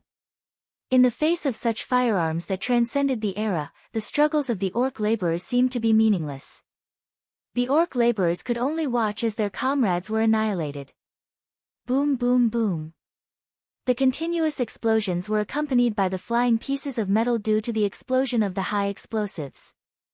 This caused a terrible second injury to the laborers, who were only wearing thin clothes and even had their upper bodies bare. Even 10 meters away from the explosion range, some of the laborers had their throats slit by the flying shrapnel and died. The first batch of metal grenades not only took the lives of all the orc laborers by the riverbank in an instant, some of the grenades that fell into the water also exploded into the sky. In the face of such a terrifying and incomprehensible scene, the orc laborers began to waver. They abandoned their duties and forgot that there was a supervising team not far behind them. They threw down the rocks that should have fallen into the moat and turned to run. However, most of them did not run far before they were killed by the orc supervising team as if they were chopping vegetables. What is that? Orgrim cried out in shock. Let the second wave go. Great Chieftain Blackhand did not care. The second wave of laborers screamed and cried as they were forced to go forward by the orc soldiers with machetes and axes. However, the green formation once again collapsed after another batch of strange lumps of wood was suddenly thrown down from the city wall. The laborers broke down even earlier than their comrades who had died earlier. Almost as soon as the explosion sounded, the last batch of them started to run back. To escape the death that the supervising team brought upon them, they even waved the huge rocks in their hands in an attempt to resist. Of course, they were all cut down in pools of blood without exception. What the hell is that? Orgrim roared.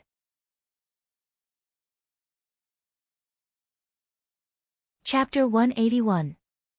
Through the telescope, Anduin and Bolvar watched the bloody battlefield and the orc laborers who were groaning in pain as they walked towards death. Anduin and Bolvar were tongue-tied. Damn it, these goblins make me feel like I've wasted my years of martial arts training. Anduin smacked his lips, seemingly thirsty from unease.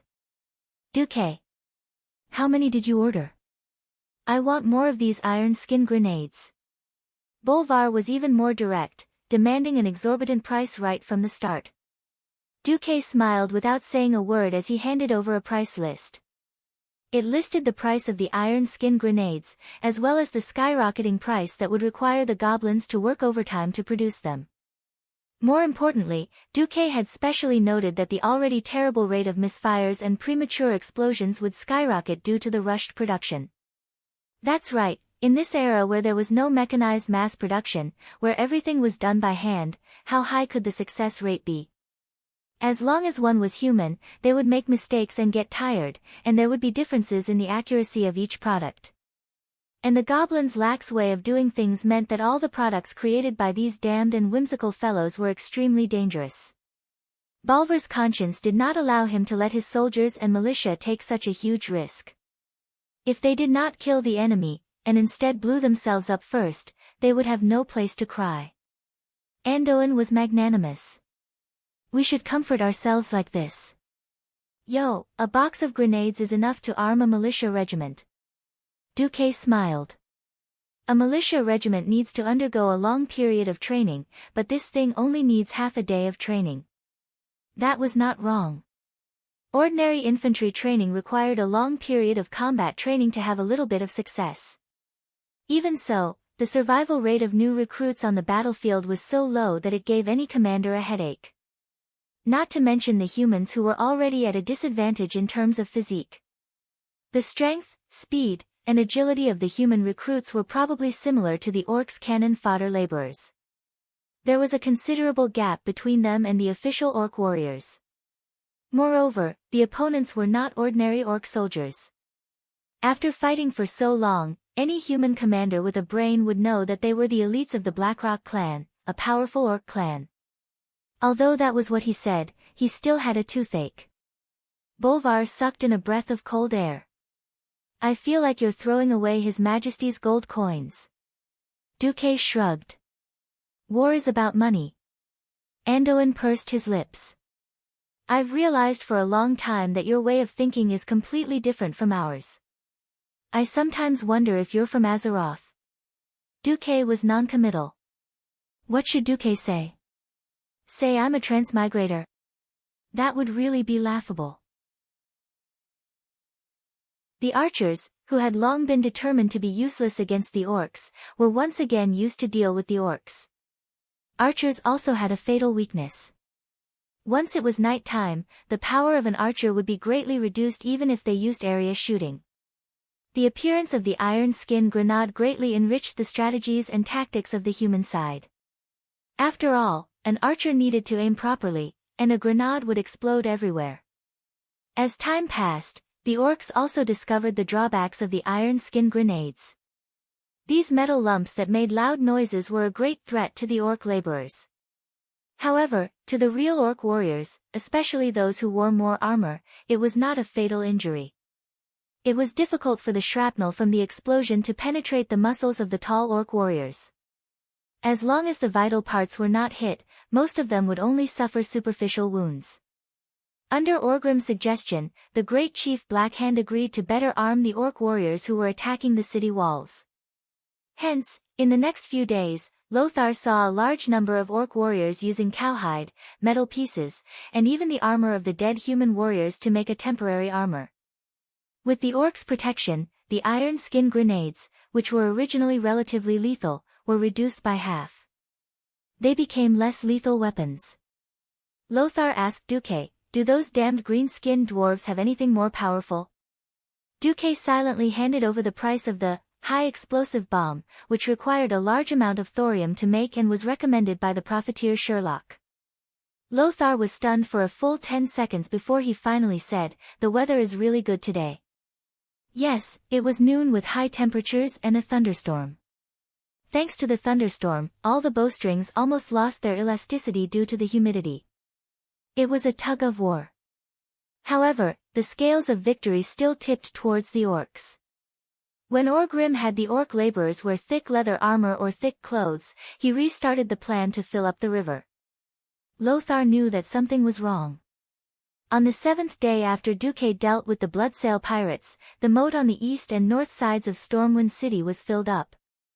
The orcs even used orc laborers to pile up stones at many places to build a slope that led to the barbican in front of the city walls. The barbican had almost become a pit. Orgrim seemed to be addicted to piling up stones, and he still had a large number of orc laborers rush over. Throw the stones into the human's pit.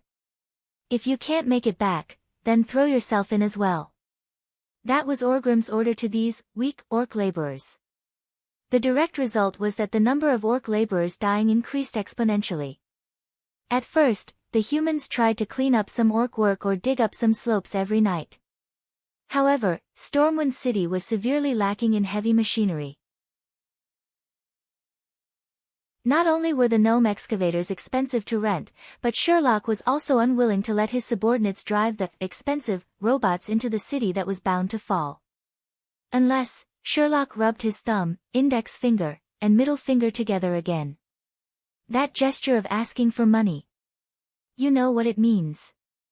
Duque was held up. Just as he expected, the horde quickly discovered Stormwind City's weakness. It was the place to the north of Stormwind City near Stormwind Port.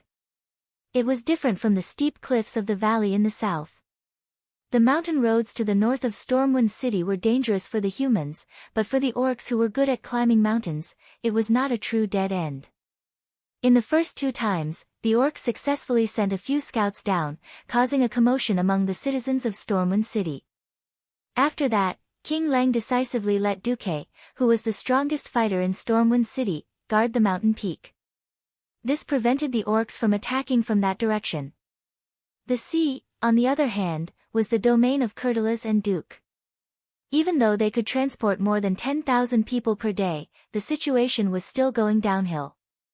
After the citizens of Stormwind City held on for more than 20 days, the biggest problem for Lang and the citizens to cover the retreat had arrived. Excluding the evacuees and those who died in battle, there were still 10,000 people left.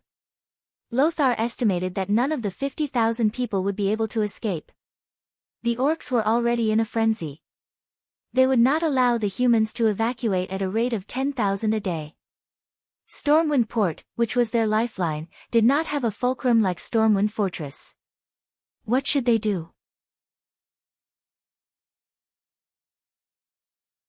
Chapter 182. Over at the Horde, Orgrim was troubled as well. This was because there was a very important fulcrum in his plan that he couldn't break through. The fulcrum was Garona, the female beast-man that Orgrim had caught by accident, but she had a tough backbone that exceeded Orgrim's expectations. Perhaps it had something to do with Garona growing up as a slave.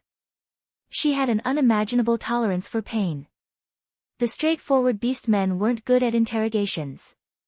All of their interrogation methods were based on simple violence. If Orgrim wanted to get the location of the Shadow Council from Garona, he couldn't really kill her.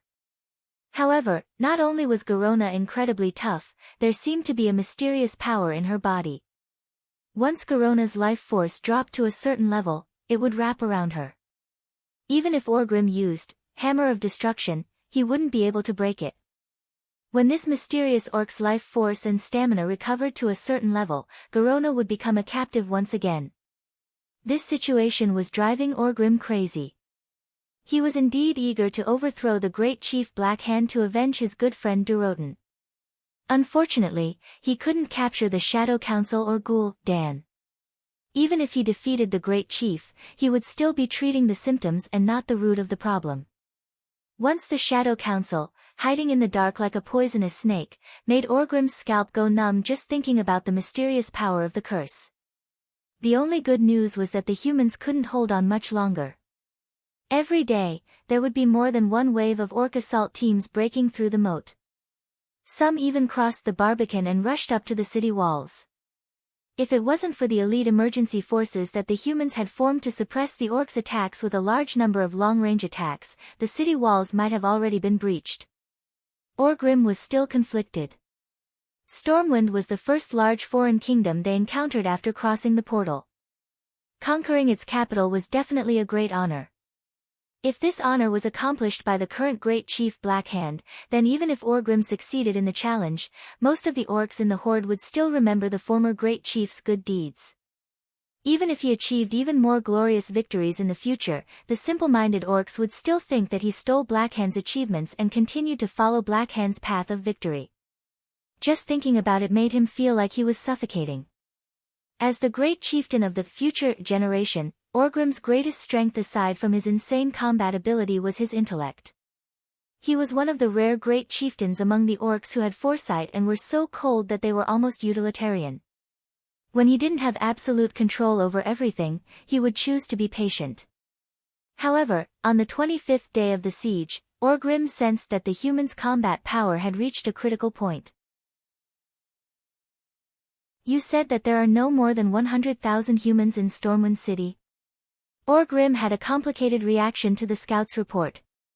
Yes, when the situation is calm, humans can evacuate about 10,000 people a day.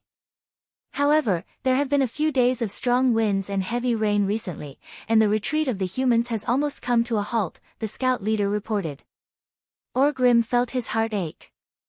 If the humans didn't have so many tricks up their sleeves and only relied on the low city wall, the tribe would be able to breach the city in 2 or 3 days.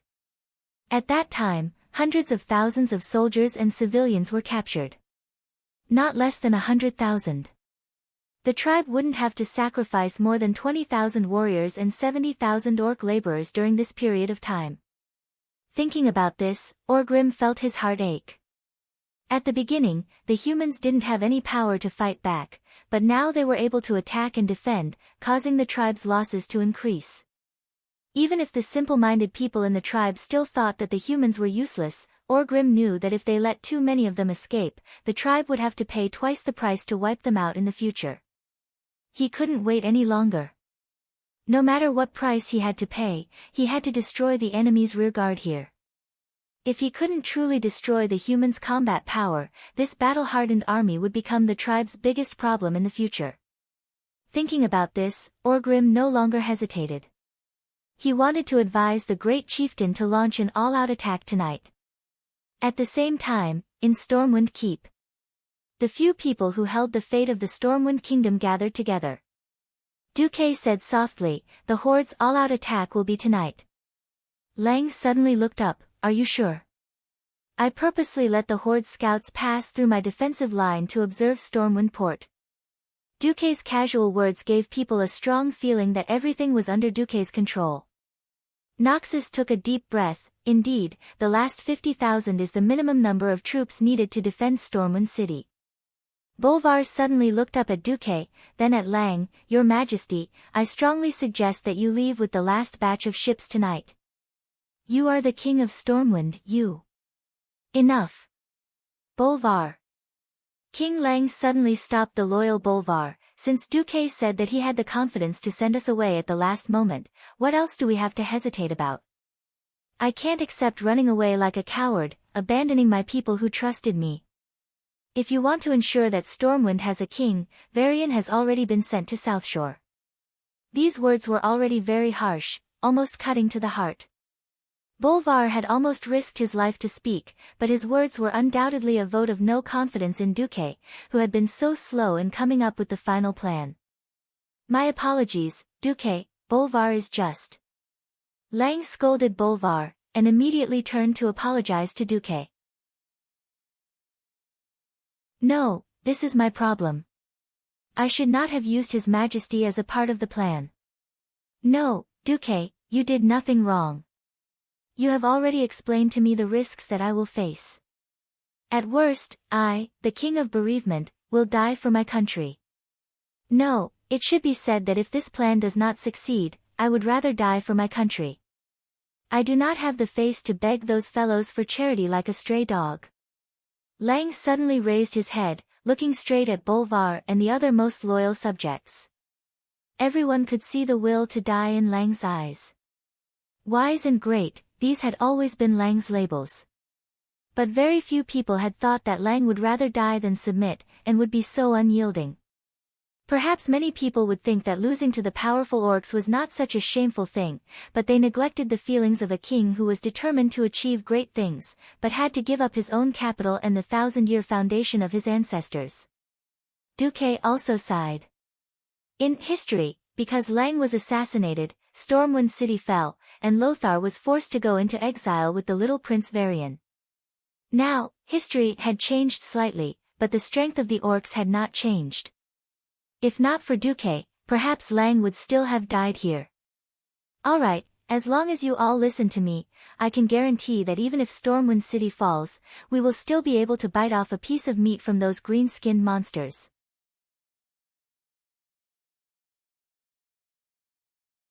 Chapter 183. For those who had never experienced a war, any description of a war would be feeble and hollow. Once, Duque naively thought that he could save everybody, but Lothar modified Duque's plan slightly. It was a magic image that was almost a video. There were no signs of life on the scorched land. Thick pillars of smoke that reached the sky were everywhere. The once prosperous fields had been abandoned, and the end of the horizon was full of dilapidated houses. The streets were littered with corpses. There were strong farmers, skinny old men, pregnant women with big bellies, and children less than 10 years old. Most of them had been decapitated, and their blood had already begun to dry up and turn black, proving how miserable and tragic the scene was at that time. Duque seemed to have heard the screams, howls, and cries that lingered in the village at that moment. Regardless of age, gender, or ability to fight, everybody had obviously been dragged to the square in the village for a unified massacre. It was a genocide to exterminate the entire human race. A game would always be a game. No matter from which angle it was described, it was not enough to describe the unforgettable impact on the soul. Lothar walked over and patted Duque's shoulder. Your plan is great, but you're still too young. Duque's mouth was half open and half closed, as if he wanted to argue, but in the end, the words became, at least let me go with you to see off the soldiers. Briefly stunned, Lothar stared into Duque's eyes and said only one word, okay. The sun had already set, and the moon was hazy in the sky, as if it were morning for Stormwind City that had stood for 1,000 years but was about to fall. A large number of troops gathered in the open space outside of Stormwind Fortress. 10,000 soldiers stood solemnly in the shadow of Stormwind Fortress in a silent, enormous square formation. On the continuous city walls between the districts of Stormwind City, torches had already been lit. The torches on every battlement on top of the city wall cast long swaying fiery red light on the square formation, emitting the clanging light of armor. It was the gathering of iron and blood. It was the reflection of hatred and fury. It was a volcano of fury that was about to erupt. The daring team had been assembled and silently waited for the order to attack. If one looked closely, they would notice that most of the members of the suicide squad were injured. Or light, or heavy. Some of the more serious ones even had their arms broken. Some of the more serious ones even had their intestines sticking out of their bodies, and they were merely holding them in their hands.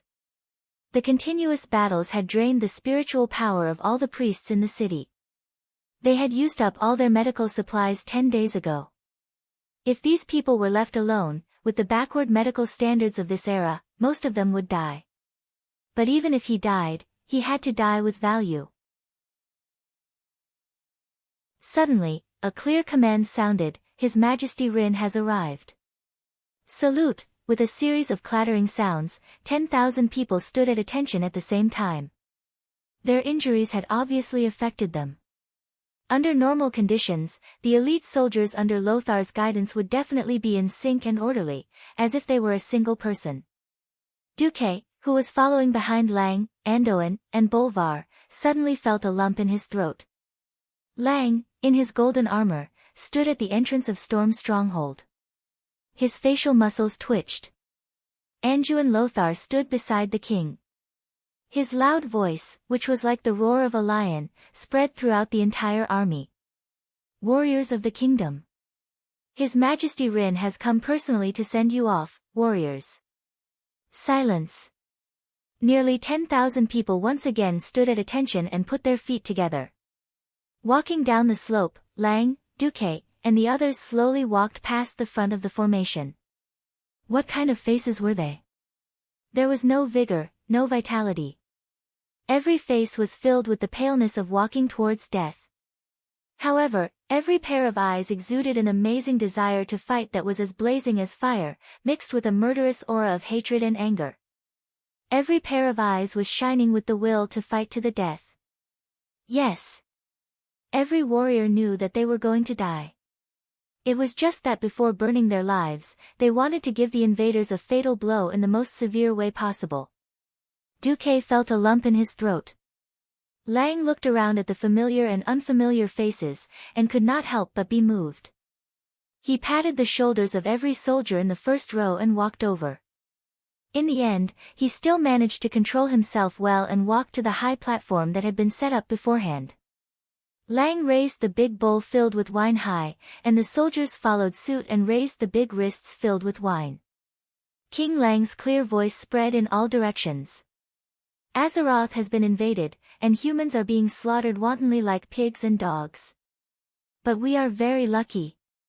Everyone, please join me and raise the long swords in your hands against these damned green-skinned creatures. Be it me or you, maybe tonight, maybe tomorrow, we will all die in this damned war. But it doesn't matter, because we are dying for our children and grandchildren. I only hate that I, Lang Rin, can't accompany you to fight shoulder to shoulder tonight. But it doesn't matter, please leave first. When I see you again, I will either proudly tell you that I have taken back Stormwind City, or I will tell you that I died on the way to the charge, just like everyone else. Now, with this wine, I wish you all to chop off more orc heads." With that, Lang raised his head resolutely and drank the whole bowl of strong wine in one gulp. Looking at Lang's Adam's apple moving, Duque, Andoin, Bolvar, and the others raised their heads and drank in unison. It had to be said that this kind of golden wine originating from the dwarves had a strange, fiery feeling. The fiery turbulence rushed into his throat and flowed down his esophagus into his stomach. Duque suddenly felt a burning sensation all over his body. Duque, who did not like to drink, staggered, but he took a step back. Duque immediately steadied himself. "Sir Marcus, I heard that you were the one who suggested this battle, so I would like to ask one last question." A veteran with his head wrapped in bandages and an empty left arm stepped out of the ranks. He raised the large plate of wine high and saluted Duque. There was a low buzz of discussion among the soldiers. Duque took a step forward, his mouth still spewing the strong smell of wine, but his mind was very clear. "You ask, I will answer." The veteran grinned. It was a mouth with teeth stained with dirt. "I am a rough man. I do not understand magic, nor do I understand any plans. I only know that my wife and children have died in this battle, so I have nothing to worry about. I just want to ask you. Tonight, how many orc lives can my death be exchanged for?"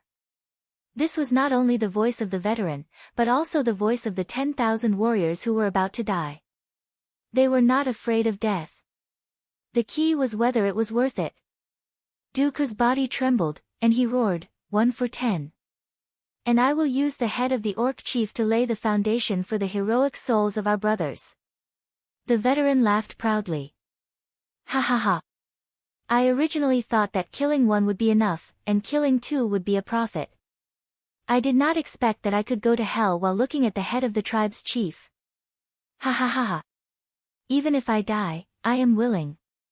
He resolutely drank the wine in the large bowl in his hand, and with a crisp crack, he smashed the large plate into pieces. Behind him, 10,000 soldiers sat in the same position, and the sound of plates smashing could be heard. With tears in his eyes, Lang raised his hand. "Set off."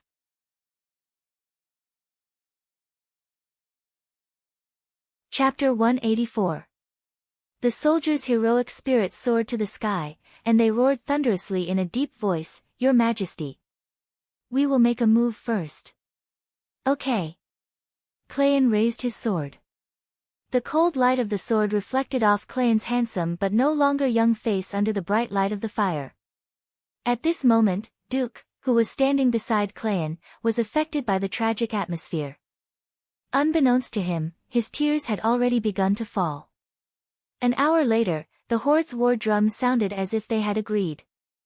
The boorish roars of the Horde's warriors came from the east and north of the mountain range again. Dozens of goblin special flares shot into the air and chased away the darkness. The Horde's attacking troops could be seen clearly. Not only were the smooth mountain paths filled with muscular Blackrock warriors, but there were also countless thick ropes hanging down from the steep mountain walls, and the burly figures of the orcs could be seen clearly. It was a real green tide. The sound of crossbows kept coming from the city wall. But the orcs continued to crazily rush towards the city wall despite the barrage of crossbow cannons and falling rocks. An orc's helmet and head were smashed into pieces by a rock, and his burly body fell down. He quickly became a stepping stone for the next orc, and he continued to rush up the city wall along the slope of rocks. An orc's chest was pierced by a javelin, but he still endured the feeling of his life slipping away and threw his battle axe at a human warrior on the city wall. Fierce battles were taking place in every corner of the entire eastern and northern city walls. The final battle had begun. The orcs were attacking Stormwind City, a golden lion that was riddled with scars.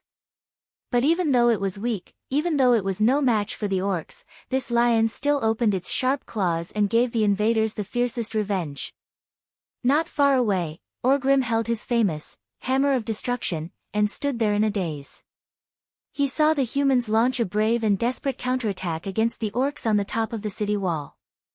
Then, they were once again drowned by the orcs' green tide. Orgrim squinted his eyes, and he felt a bad omen. It was said that humans had 7 kingdoms, and those dwarves who were only as tall as their knees also had a kingdom.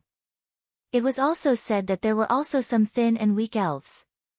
If every kingdom resisted as fiercely as this Stormwind, how many of the warriors of the tribes would be able to return alive after repeated battles before conquering the world? Ha ha ha. Weak humans are nothing but prey with a little brain. They are no match for the warriors of the tribe. Not far from Orgrim, the great chief Black pointed at the city walls that had fallen into the hands of the horde and laughed loudly. Orgrim felt that something was wrong. Compared to the human elites he had fought a few days ago, these humans were clearly already injured before they charged at him, even though they seemed to be in a frenzied state of morale. Orgrim even ran to one of the watchtowers and was shocked to find that many of the dead soldiers had broken legs. Jumping off the arrow tower, Orgrim found Black Hand. Great chieftain, something's not right. The human elites aren't here. Black Hand raised his hardened black hand and pointed in all directions. There were roars and roars everywhere, and the sounds of fighting could be heard everywhere. Obviously, the weak humans are still putting up a resistance. Even if Orgrim didn't want to admit it, it was true. The sounds of fighting could not lie. At this time, an outpost rushed back to report. Reporting to Great Chief, the human defenders are retreating to the west port.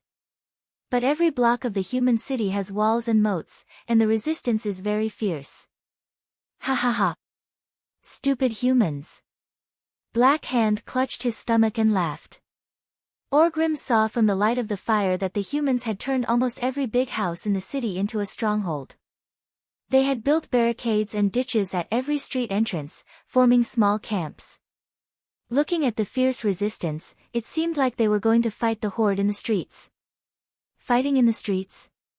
Seeing this, Orgrim couldn't help but sneer.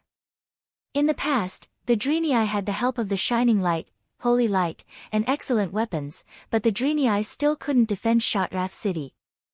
In urban warfare, where individual strength was the most important, Orgrim didn't think that any race could win against the warriors of the Horde. Black Hand laughed maniacally. If the human cities had more defenses like the outer city walls, and they used all their forces to defend the city walls, then the Horde might have to pay more sacrifices. But these weak humans are stupid. They actually want to fight in the streets, ha ha ha. This time, it wasn't just Orgrim, all the chieftains around Black Hand laughed along with him. Ha ha ha. No warrior is a match for the strongest warrior, the beast men. In urban warfare, the javelins and cannons are useless. The humans are dead. Black Hand waved his huge hand. Attack through the night, we can't let a single human escape. You can take the other spoils of war, but leave the head of the opposing chief to me. Yes. The chiefs of the small and medium-sized tribes were overjoyed. They listened to the order and dispersed, returning to their own tribes to command their troops. Orgrim. Lead your people to the port as soon as possible. I don't want to let another human escape. Understood. It would be a lie if the beast men weren't tired after days of attacking the city. But the high feeling of conquering the enemy's city made every single beast man feel invigorated. There was no more discipline, no more cooperation. The beast men that remained near Stormwind City came out in full force. They slaughtered their way through every street and alley in Stormwind City. They killed anyone they saw, and if they saw something new, they would take it. Looking at the shiny gold and silver, the beast men didn't think much of it. They just felt that it would be nice to melt them and make them into tooth ornaments. But when they saw the superior weapons of the humans, especially the sharp battle axes, the beast men would often fight each other to fight over these rare spoils of war. Because this was the moment of victory, and also the blessing of the chief. The rough roars of the beast men and the long line of raised torches filled every road and every street of Stormwind City. The sound of reckless footsteps gradually replaced the sounds of fierce fighting. No beast man cared where the humans went. Perhaps the humans were hiding in those big houses called churches and trembling. On every ugly green face, besides malevolence, there was also brutality and ecstasy that had been suppressed for a long time. Victory. Even though the humans had caused them a lot of trouble, victory was victory. Suddenly, several huge beams of light converged on a huge building in the west. The golden lion flag on the building, which was as tall as a building, shone resplendently. At the same time, the beast men heard a strange sound.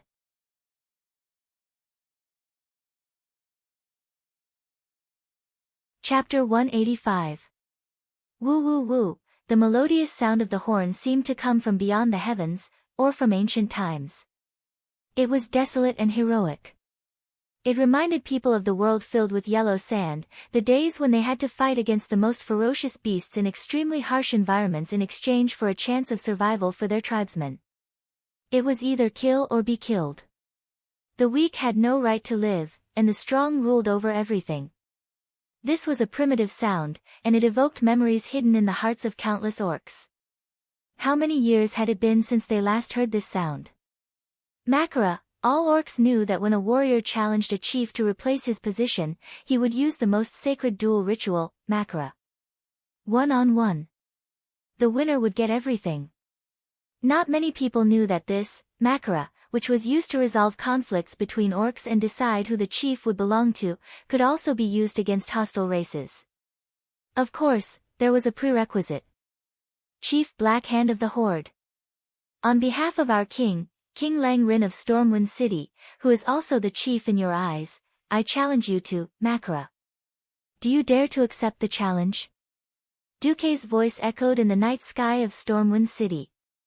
No one knew if it was magic or something else, but this shout in orc language was clearly heard by the 100,000 orcs attacking Stormwind City. Great Chieftain Blackhand and Orgrim were walking on the streets of the old Stormwind sector with their bodyguards. Suddenly, their bodies trembled. Makara? Humans actually knew Makara. Almost instantly, Orgrim spat in his heart. It was that lowly traitor Garona who taught him again. Duke's voice continued, our human king is different from your chief. Our king is not the strongest warrior. That's not important. Our king and our strongest warrior are here. As long as you defeat our strongest warrior, Anduin Lothar in, Makara, our king's head will be yours with both hands. We will wait for you at the place where the light pillar is. Black Hand's huge rock-like palm was resting on a thick stone pillar by the side of the road. Almost subconsciously exerting force, the entire stone pillar was easily crushed by the huge strength of his grip. The hard stones exploded like hardened flour, scattering all over the ground. All the orcs' gazes were focused on Black Hand's face. Great Chieftain. Orgrim probed. The muscles on Great Chieftain Black Hand's ugly face kept twitching, and thick veins popped up on his face like a dragon's beard. His eyes were bloodshot due to extreme excitement. Black Hand could feel the fire in his body being pumped out from his heart, spreading to every corner of his body, reaching every cell in his body. Ha ha ha. Black Hand laughed maniacally. Beast men never fear challenges. I don't care what Rai, what Andu. Their heads are mine, all mine. Orgrim immediately understood and shouted to the side, relay the order of the Great Chieftain. The Great Chieftain has decided to accept the humans, Makara, and forbid any attacks on the humans near the light pillars. The messengers scattered in all directions, and soon, the rough roars of the messengers could be heard everywhere. The Great Chieftain has accepted the Makara, forbid any attacks on the humans near the light pillars. Let's go. The clouds dispersed, and the moonlight shone on the ground. Together with the light from the torches, the two huge dragon-shaped shoulder ornaments on the Great Chieftain's shoulders were ghastly pale. On the other side, in the church area of Stormwind City, on the steps of the Stormwind City Cathedral, Ryan sat on a red velvet throne with golden edges on the 9 steps. Anduin and Bolvar stood beside Ryan, one on the left and the other on the right, in their military attire. Will the Great Chieftain of the Beast Men really come? Bolvar asked Duke for the 3rd time. Enough. Bolvar. Duke's analysis will not be wrong. The Beastman Chieftain, who is most obsessed with personal merit, will not let go of such an opportunity. Lang gently stopped his loyal minister. Anduin, who was leaning on his sword, looked even more relaxed. Don't worry, Stormport is not far behind us. The soldiers are all behind us. If the tens of thousands of soldiers are unable to protect our king's safe escape, then we will all commit suicide. Of course, the beast men could not find the main force of the humans, because the last 40,000 soldiers and civilians had already gathered quietly near Stormport. There were tens of thousands of people, but they did not make a sound, like a giant beast lurking in the night. Not every soldier knew the arrangements of the higher-ups. They were only informed that there would be special means to arrange for their evacuation. As for what special means, no one knew. Many people stared at the large pile of hay at the port in a daze.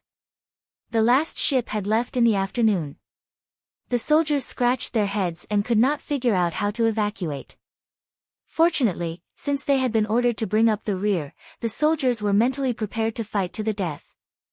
However, the open space from the church area to the port was really not conducive for humans. Moreover, the soldiers did not have any heavy weapons on hand.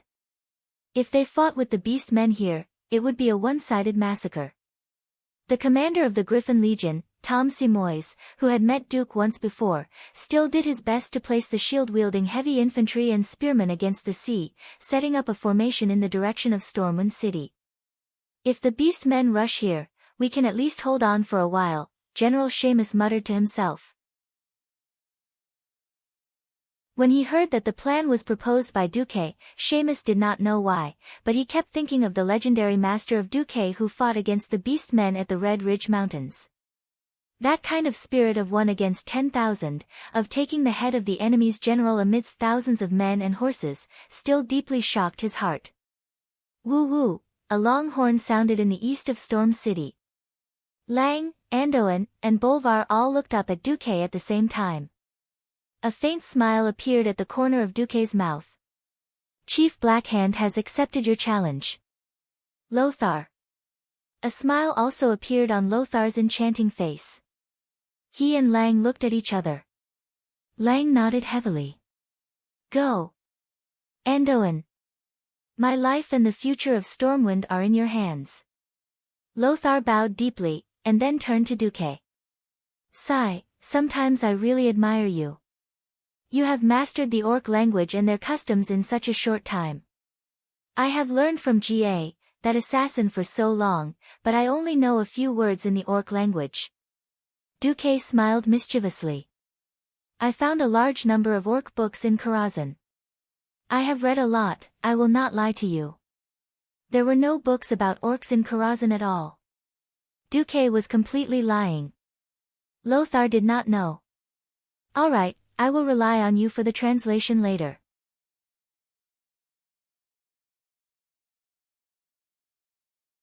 Chapter 186. The once peaceful and tranquil Stormwind City had now become hell. Deer antlers were everywhere, and trenches were everywhere. Almost every sturdy building in the city had been transformed into a bunker with sandbags, gravel, and wood. The soldiers who acted as suicide squads used all sorts of methods to attack the invaders. The javelin throwers hid behind a window on the 3rd floor, continuously shooting at the attacking beastmen. In the beastman army advancing along the main road, there were beastmen who were shot and fell to the ground. But the beastman soldiers did not care, and only continued to attack fiercely.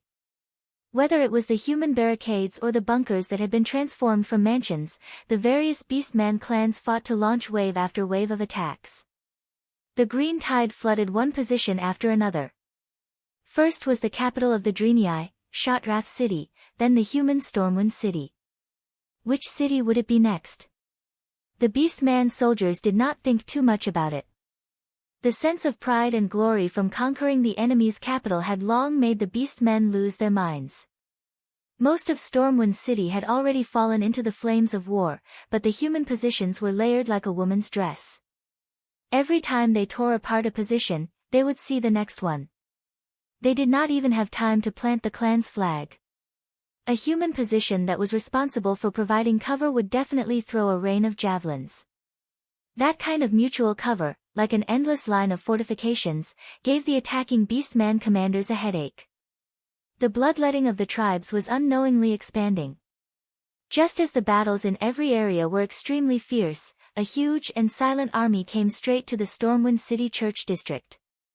Over here, with the huge and beautiful Stormwind City Cathedral behind them, nearly 1,000 royal guards stood with swords in hand, waiting in formation. Over there, the great chief Beastman guards, who were more burly than normal beastmen, with an average height of nearly 3 meters, came forward with great chief Blackhand and Orgrim. These elite beastman guards wore thick black leather armor that covered almost their entire bodies. They wore ferocious shoulder guards that towered into the sky with sharp bone spikes.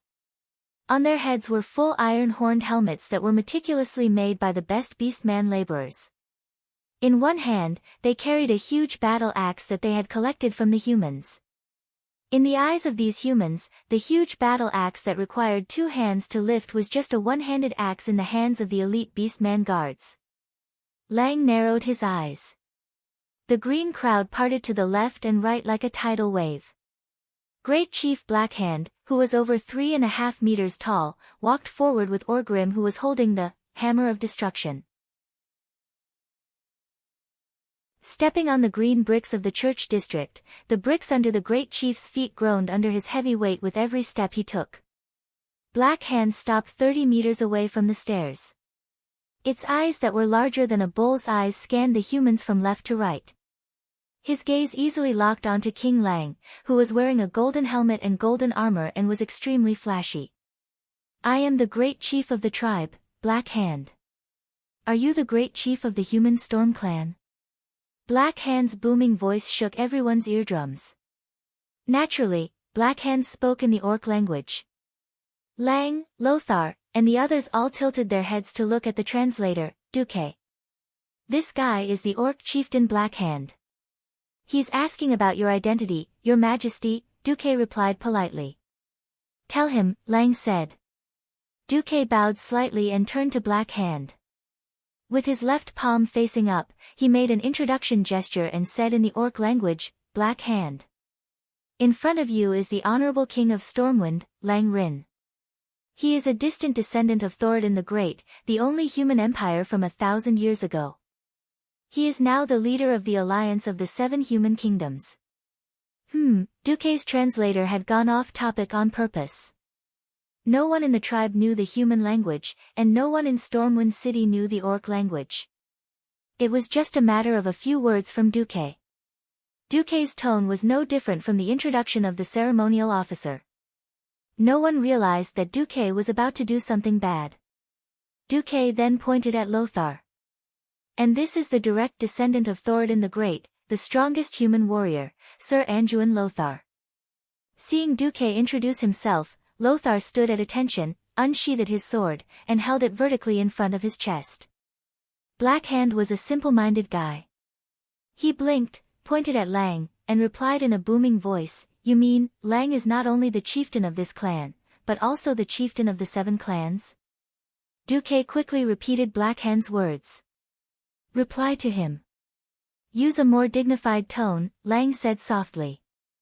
Duque used a chicken feather as a token of authority. "Blackhand. His Majesty takes pity on your low brain capacity. Well, anyway, you simple-minded guys can't tell the difference between a clan and a kingdom. Suit yourself. If you think His Majesty Lang Rin is the chieftain, that's fine too." Blackhand did not understand what he meant by low brain capacity, but he felt that it was a curse. He was angry. Roar, a terrifying roar with a lung capacity of at least 20,000 milliliters was heard. The fierce roar easily reminded people of a roaring bear. At the same time, Orgrim slammed his hammer on the ground, and a huge tremor once again ravaged everyone's eardrums. Orgrim scolded angrily, "How dare you? A king of a small kingdom that is about to perish has no right to look down on our chieftain." Perish? Shallow people who don't know how vast the world of Azeroth is. Stormwind City is just a kingdom in the south of the Human Alliance. Even if you take down Stormwind City, it will only be equivalent to you destroying a clan. Duque did not back down. The orcs were showing signs of going crazy. Of course, Lothar was not to be outdone. He raised his sword, and all the royal guards put down their shields. The sharp swords were erected in the gap between the shields, like poisonous snakes that were about to spring out. All of a sudden, both sides were at daggers drawn.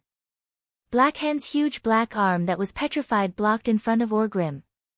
Forget it. Humans. I acknowledge that your king has the qualifications to send someone to challenge me, but the beastmen only accept challenges from the bravest warriors of other races. Blackhand's voice fell, and he didn't even need to give a meaningful glance. An incomparably tall and sturdy personal guard of Blackhand suddenly took 3 steps forward with an axe in hand. If that Anduin is really the best human warrior, let him prove himself. Orgrim shouted. Duque turned his head. Hey, Anduin, Blackhand only accepts challenges from the best human warriors. You have to kill that guy first. Lothar tilted his head. Just one sentence.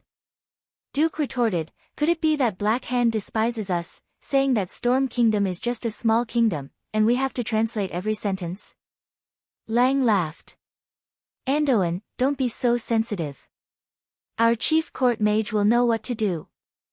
Alright, once we get rid of this guy, their great chieftain will fight with me, right? Yes.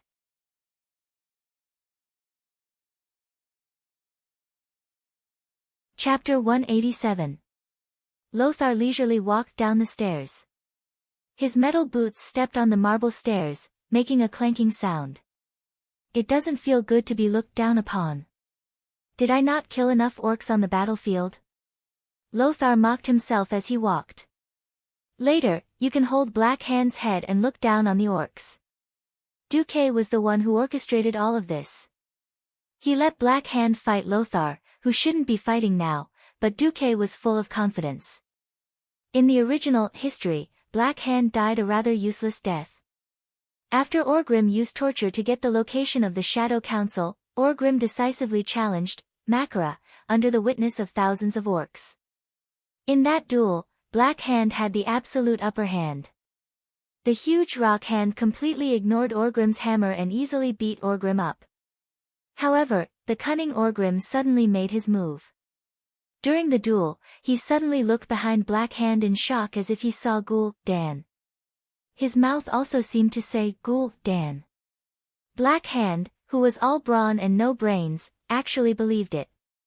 That moment of distraction immediately gave Orgrim the chance to smash his head with his hammer. Ha! The great chief Blackhand might be really powerful, but Blackhand was a brainless child. If Lothar really couldn't beat him, then Lothar's name should be written backwards as Salo Induin.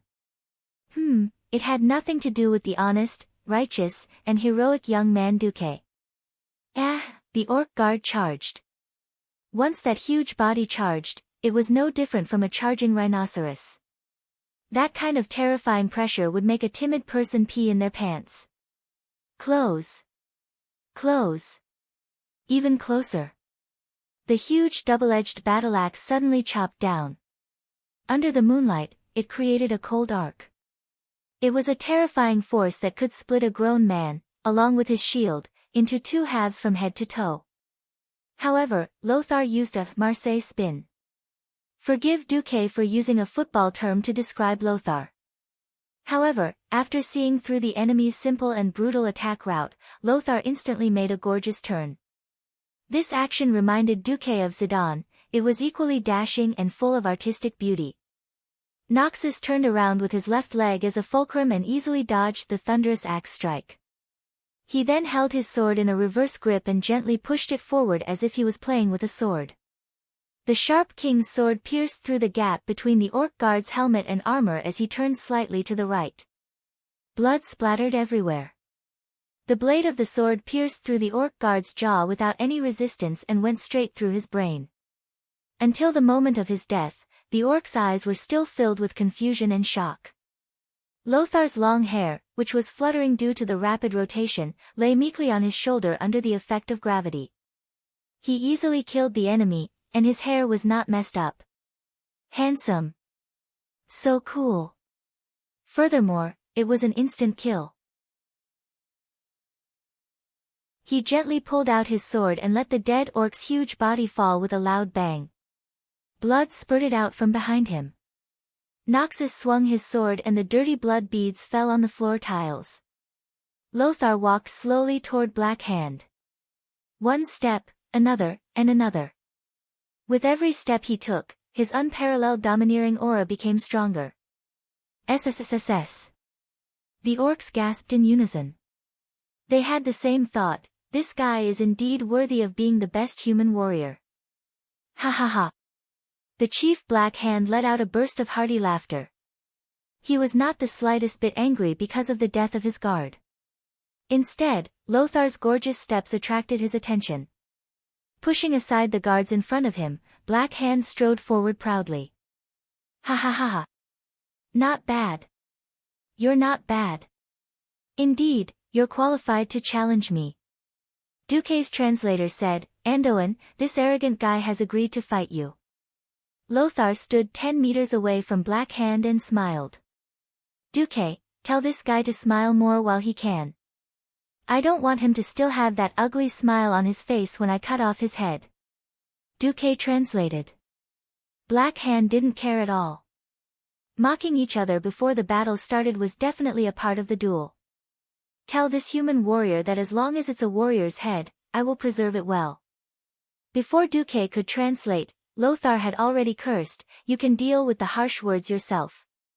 God knows if he'll think that I'm going to kiss his shoes if I call him a coward. Orcs don't wear shoes.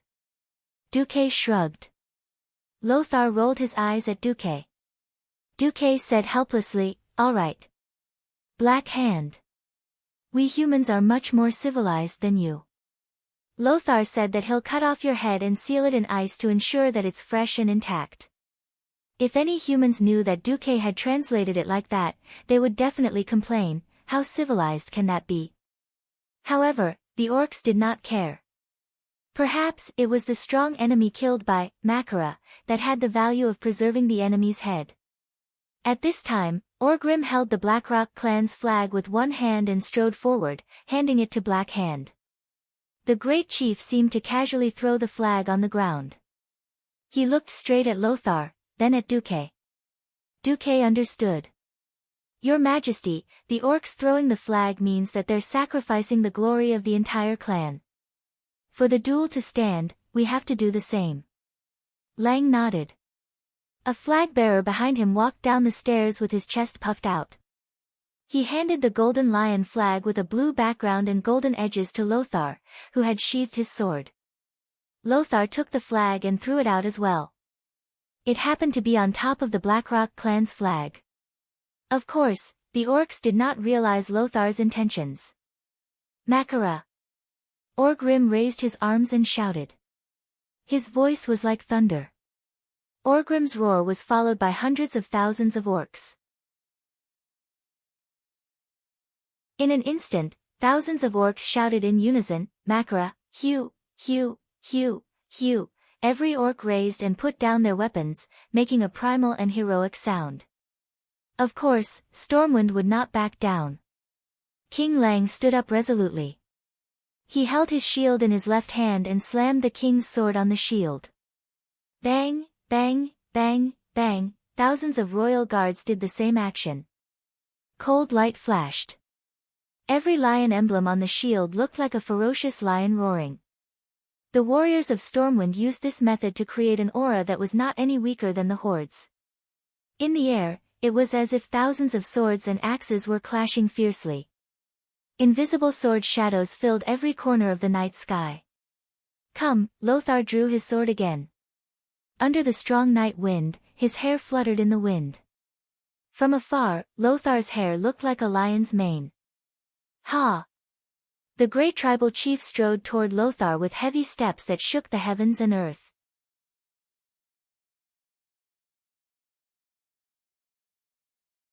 Chapter 188. If the orc guards were like rampaging rhinoceroses, then Blackhand's attack was like a speeding heavy tank. His violent and unstoppable aura had shaken the 4 digits of human warriors on the scene. The great chief Blackhand, who was nearly 3.5 meters tall, was a giant among both humans and orcs. Some people might think that a giant like Black Hand would be slow in his movements. In fact, any enemy or challenger who had this thought would have their heads crushed by Black Hand.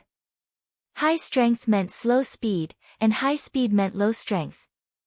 This formula didn't apply to Black Hand. Not only was Black Hand fast and strong, but he also had an advantage that no one else had: his weapons were his hands. People often said that a person wielding a sword was like an extension of his arm, and that was a very high level of mastery. However, no matter how agile a weapon was, it was impossible for it to be more agile than one's own hands. Black Hand had an advantage. Back then, when he helped Orgrim pull Doomhammer out of the lava, he almost lost both his arms. Not many people could withstand the blazing heat, and there was a shocking amount of fire elements. If it was an ordinary person's arm, it would have been charred into charcoal and broken in the lava. However, Black Hand's willpower, strength, muscles, and natural resistance to fire were all extremely powerful, and he managed to withstand the inferno at the mouth of the volcano. A large amount of fire elements attached to his arms and palms, which not only destroyed more than half of Black Hand's hand nerves, but also completely turned his skin and muscles below his arms into rock. That pair of heavy and shiny black hands had a strange luster that was between stone and metal. Although every joint below his arms could move flexibly, it was obviously beyond the realm of a living creature. If someone was stupid enough to chop off Black Hand's arms, the last thing that would fall off would be his head. Of course, Noxus wouldn't fall for it. Duque had repeatedly reminded him that if Noxus fell for it, then he wouldn't be Noxus, but an idiot. Noxus also dashed toward Black Hand with small steps. In the next second, a strong gust of wind rose from the ground. Before Black Hand made his move, no one would have thought that this great tribal chief's left arm's casual grab, such a simple sweep, would possess such terrifying might. It was an earth-shattering feeling that should only appear when the entire building collapsed. Just that gust of wind alone was enough to crush every inch of muscles on a person's face, teeth, and other bones. He couldn't even open his eyes, let alone see what was in front of him. For a moment, Duque had the illusion that Lothar had been killed without any suspense. It was too scary. That was a power and speed that the poor human imagination could not comprehend. That feeling was as if the other party had picked up a church door and slammed it down horizontally, turning you into minced meat. The last sentence that remained in your mind was impossible. Fortunately, Duque's rationality dispelled his hallucinations. If he had really made a move just now, he would have disrupted this incomparably sacred duel in the eyes of the beast men. That would truly be a disaster. Lothar dodged and pounced like a ferocious tiger, then rolled forward on the ground to the right, avoiding the great chieftain's ferocious left-hand sweep. Not only that, but Noxus also used the blade of the king's sword to pull Black Hand's thigh that was as thick as a bull's thigh. Blood splattered. A long bloodstain appeared on the great chieftain's left thigh. Black Hand's leg armor did not play any role at all, as if the precious leather armor was just a thin piece of paper that could be torn to shreds. But this was not the end. Black Hand actually swung his right fist, turned around like a whirlwind, and suddenly punched down from the top right to the bottom left. There was a loud sound that was close to a sonic boom in the pitch-black sky. The fist that came crashing down was not like a giant stone object at all, but more like a blazing ball of lava. The release of fire elements that was equivalent to a mage throwing a fireball. How was this possible? Obviously, within a certain range, Black Hand had the power to control the fire elements.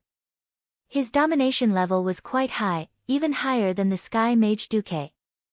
Duque's heart froze in an instant. If it wasn't Kilrog Deadeye, Orgrim, and Samuro who surrounded him when he went to set the fire a while ago, but Black Hand. If he was tricked by him, perhaps he would really have to run for his life. The temperature was comparable to that of lava. The power to kill with a single touch. Either of these 2 points would result in death. Every human warrior forgot to breathe as they stared at Lothar's incomparably small figure in front of Black Hand. However, Lothar still managed to dodge it. It was a strange movement that was a little like a spring bouncing back. He slammed the shield on the ground with his left hand, and used the recoil force of his arm to bounce off the ground. Lothar's entire body actually rose into the air, and he barely dodged the fist's edge like he was juggling. With a loud tearing sound, the armor under Lothar's left rib was grazed, and the entire piece of armor that was at least 5 millimeters thick was torn off. It was even easier than tearing bread with his hands. A 1-meter-wide pit of flames suddenly appeared on the ground. SSS. Lang stood up in shock. Every human warrior broke out in a cold sweat for Lothar. Only Lothar stood up and curled his lips nonchalantly, as if the guy who almost died just now was not him. Ha! I'm liking your head more and more. Andoin. Black Hand laughed maniacally while ignoring the wound on his thigh, and continued to attack Lothar fiercely. Duque translated. Me too, Lothar said while dodging in a flustered manner. He was clearly a warrior, but it was as if he had activated the bandit's special skill, evasion. He had a 100% dodge rate. Duque translated again. Okay. Okay. Let's fight each other. The speed of Black Hand's hand that had turned into rock suddenly increased greatly again. It was almost as fast as the sword sage's blade storm. However, Black Hand still couldn't deal any effective damage. It was impossible for Lothar to dodge every attack. However, as he took quick and accurate steps, he danced the epic rank shield on his left arm. His agile footwork, ingenious angle deflection, accurate unloading, and perfect use of various warrior skills allowed Lothar to be on par with Black Hand. No, that's not right. Because Black Hand's attacks were more extensive, Lothar's ghostly attacks left more than 10 wounds of varying depths on Black Hand. Following Black Hand's intense movements, every wound on his body was bleeding. Yes. He's bleeding. For a while, Black Hand could rely on his tyrannical body to hold on, but as time passed, the scales of victory would definitely tip in Lothar's favor. That was provided that Lothar didn't get hit by a heavy blow. That was the difference in size. Black Hand, who had stronger vitality, had many opportunities to make mistakes, but once Lothar made a mistake, he would be killed instantly.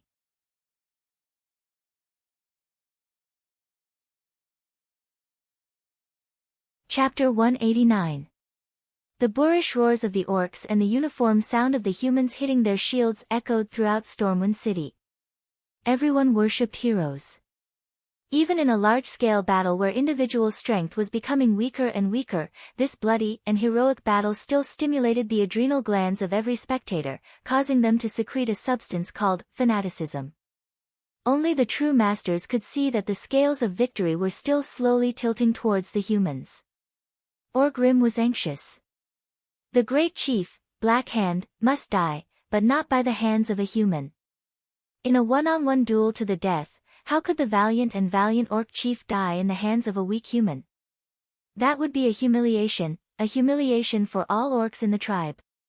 Even if one day, the orcs conquered the entire planet of Azeroth, they would still be nailed to the pillar of shame, and this humiliation would be passed down. Even though he wanted Black Hand to die, Orgrim knew very well that at this moment, he and Black Hand had the same interests. Suddenly, the great chief unleashed his ultimate move. With a flip of his hand, he grabbed the 2 intact dragon skeletons that looked like crocodiles on his shoulder. The next moment, Black Hand threw the 2 skeletons out. In less than 1/100th of a second, the skeletons that were made up of hundreds of joints exploded. In the blink of an eye, they turned into hundreds of fragmentation bombs that contained blazing fire elements and shot towards Lothar.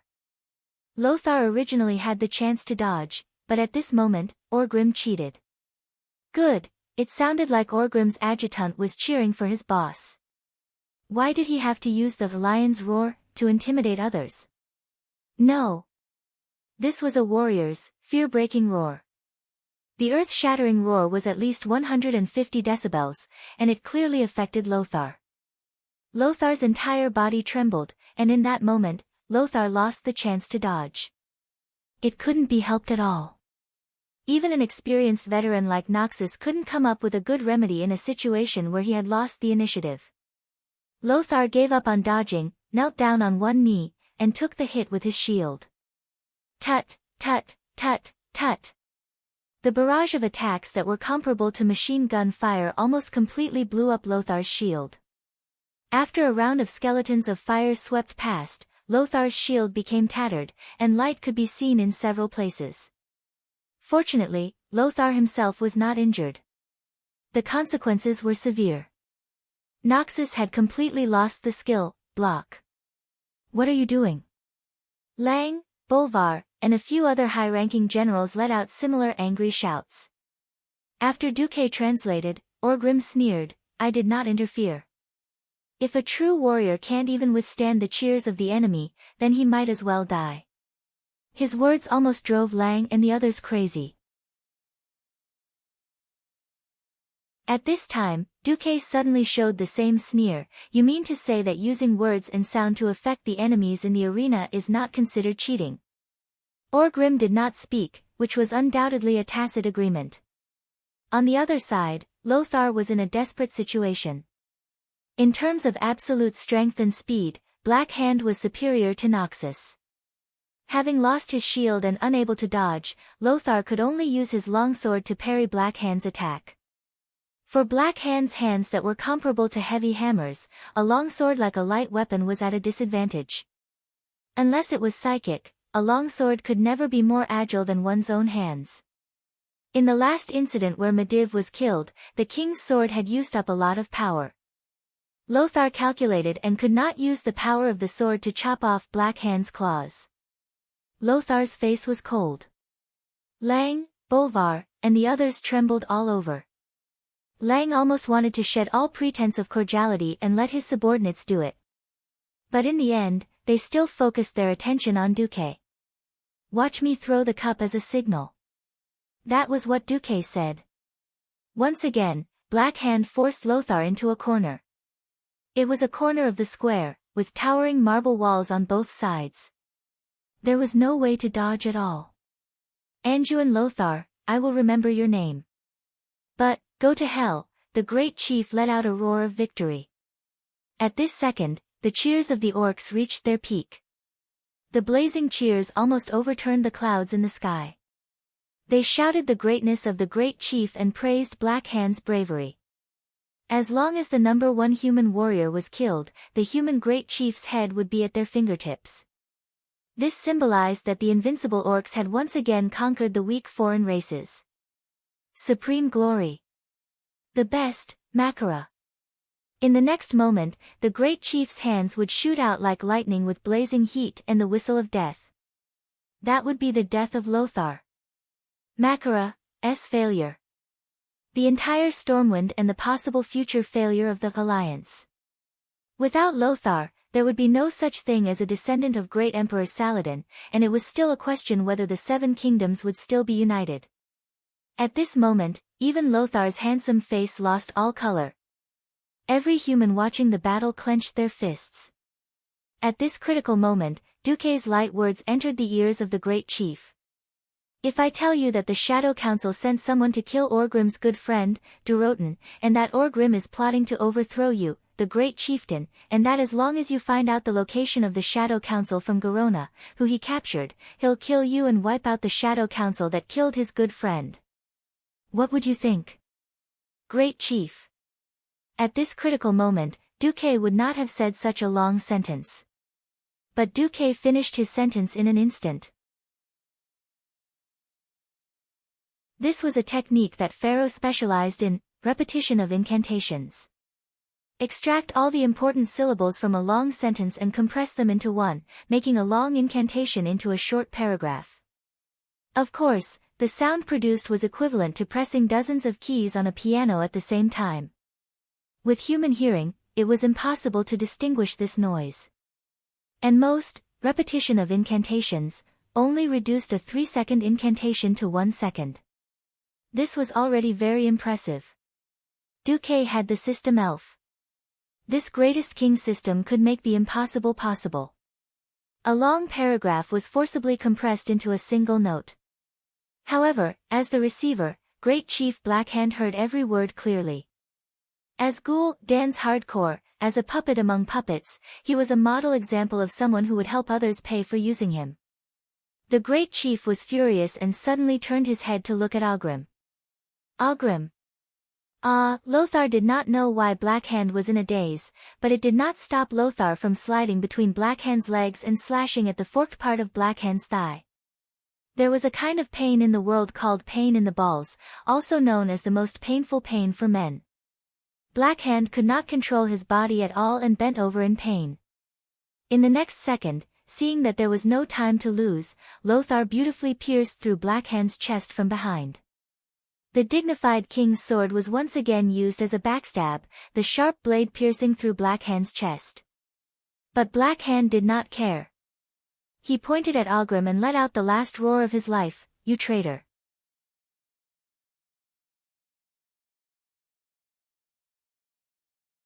Chapter 190. Time was completely frozen. Just a moment ago, the great chief was still having a smooth journey. Countless beastmen were cheering for the great chief's victory. The enthusiastic cheers almost shot up into the starry sky. On the other hand, everyone on the human side was sweating profusely. They couldn't wait to attack and kill the monstrous great chief who was about to kill their great hero, Anduin Lothar, on the spot. The next moment, the plot took a 180-degree turn. Lothar, who was supposed to be killed, miraculously turned the tables.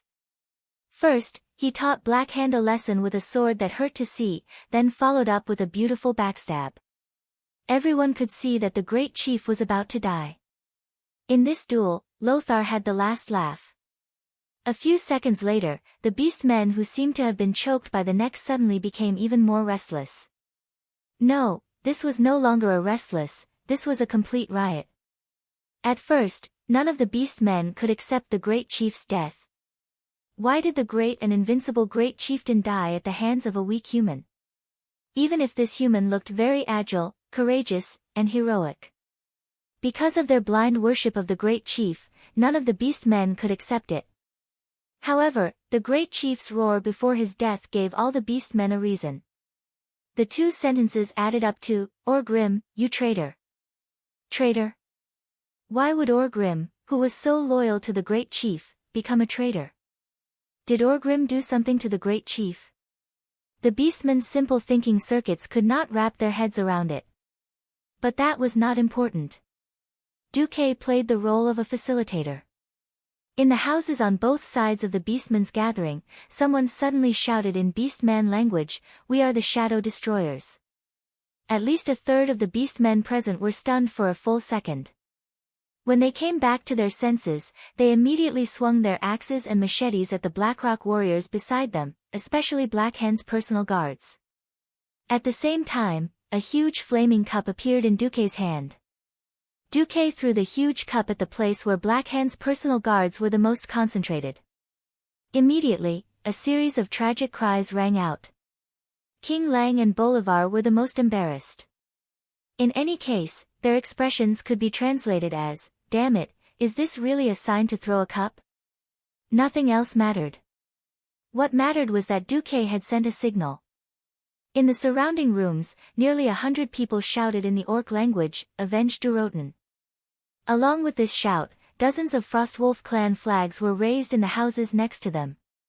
At this moment, all the beastmen warriors of the Blackstone tribe who were still in a daze just a moment ago understood.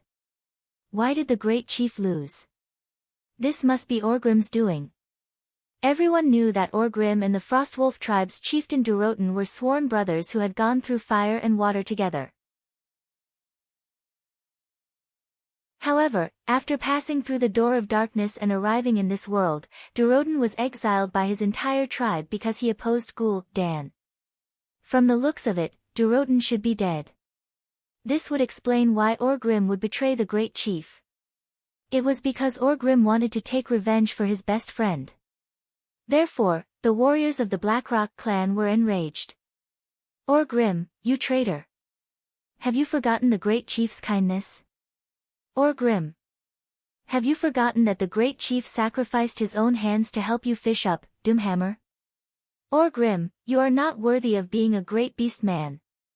Orgrim, you actually colluded with the humans to murder the great chief. The angry roar reached the sky, and it could be heard clearly from a few blocks away. This time, not only the Blackrock clan, but even the other clans who were looting and burning heard it. Orgrim was completely dumbfounded. His mind was filled with question marks. The matter of rebellion was an absolute secret. How did the humans know about the slogan of treason? How did the humans know that I betrayed because of Doroten's death? What method did the humans use to make the great chief think that he was the traitor in a duel? Orgrim's thoughts were in a mess. Yes. He was indeed prepared to rebel, but it was a beastman uprising.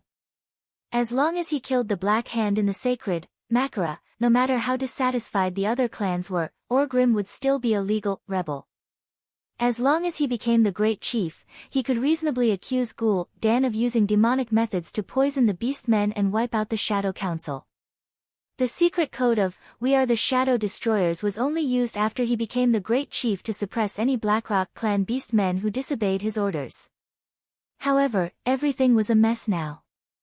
The great chief died under the swords of the humans in Makara, because of his betrayal. His subordinates also decisively attacked the Black Hand's personal guards because of the secret code. The Frostwolf clan's flag pushed him and his subordinates to the opposite side of the entire clan. What is going on? Orgrim only felt that there was an invisible evil hand hiding behind him and viciously attacking him. Even if it wasn't sh*t, it would still be sh*t. There was no way he could explain it clearly. At this time, Duque shouted righteously in the Beastman language, "I don't know what the hell you Beastmen are doing. But the winner of Makara is our Anduin Lothar."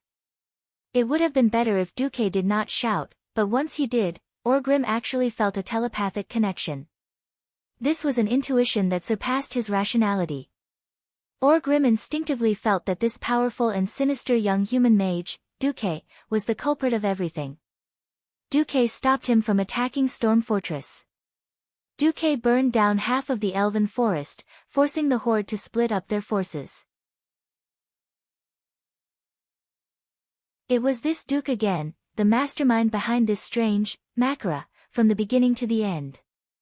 "Of course you have to remember me, because I will become your nightmare."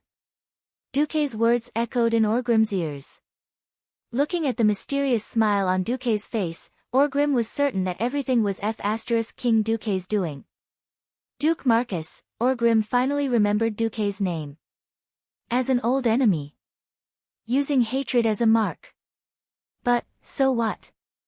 Orgrim raised, Hammer of Destruction, and wanted to rush forward, but he realized that he was being attacked by two highly skilled Black Hand's personal guard captains. He would not be able to rush forward until he got rid of them. On the other side, Noxus had successfully cut off Black Hand's giant head. He held the head in one hand and rushed over with his sword in the other. Bolvar covered Lang and quickly retreated to Storm Harbor. Noxus' face was filled with endless joy. Did it work? Yes. Let's go.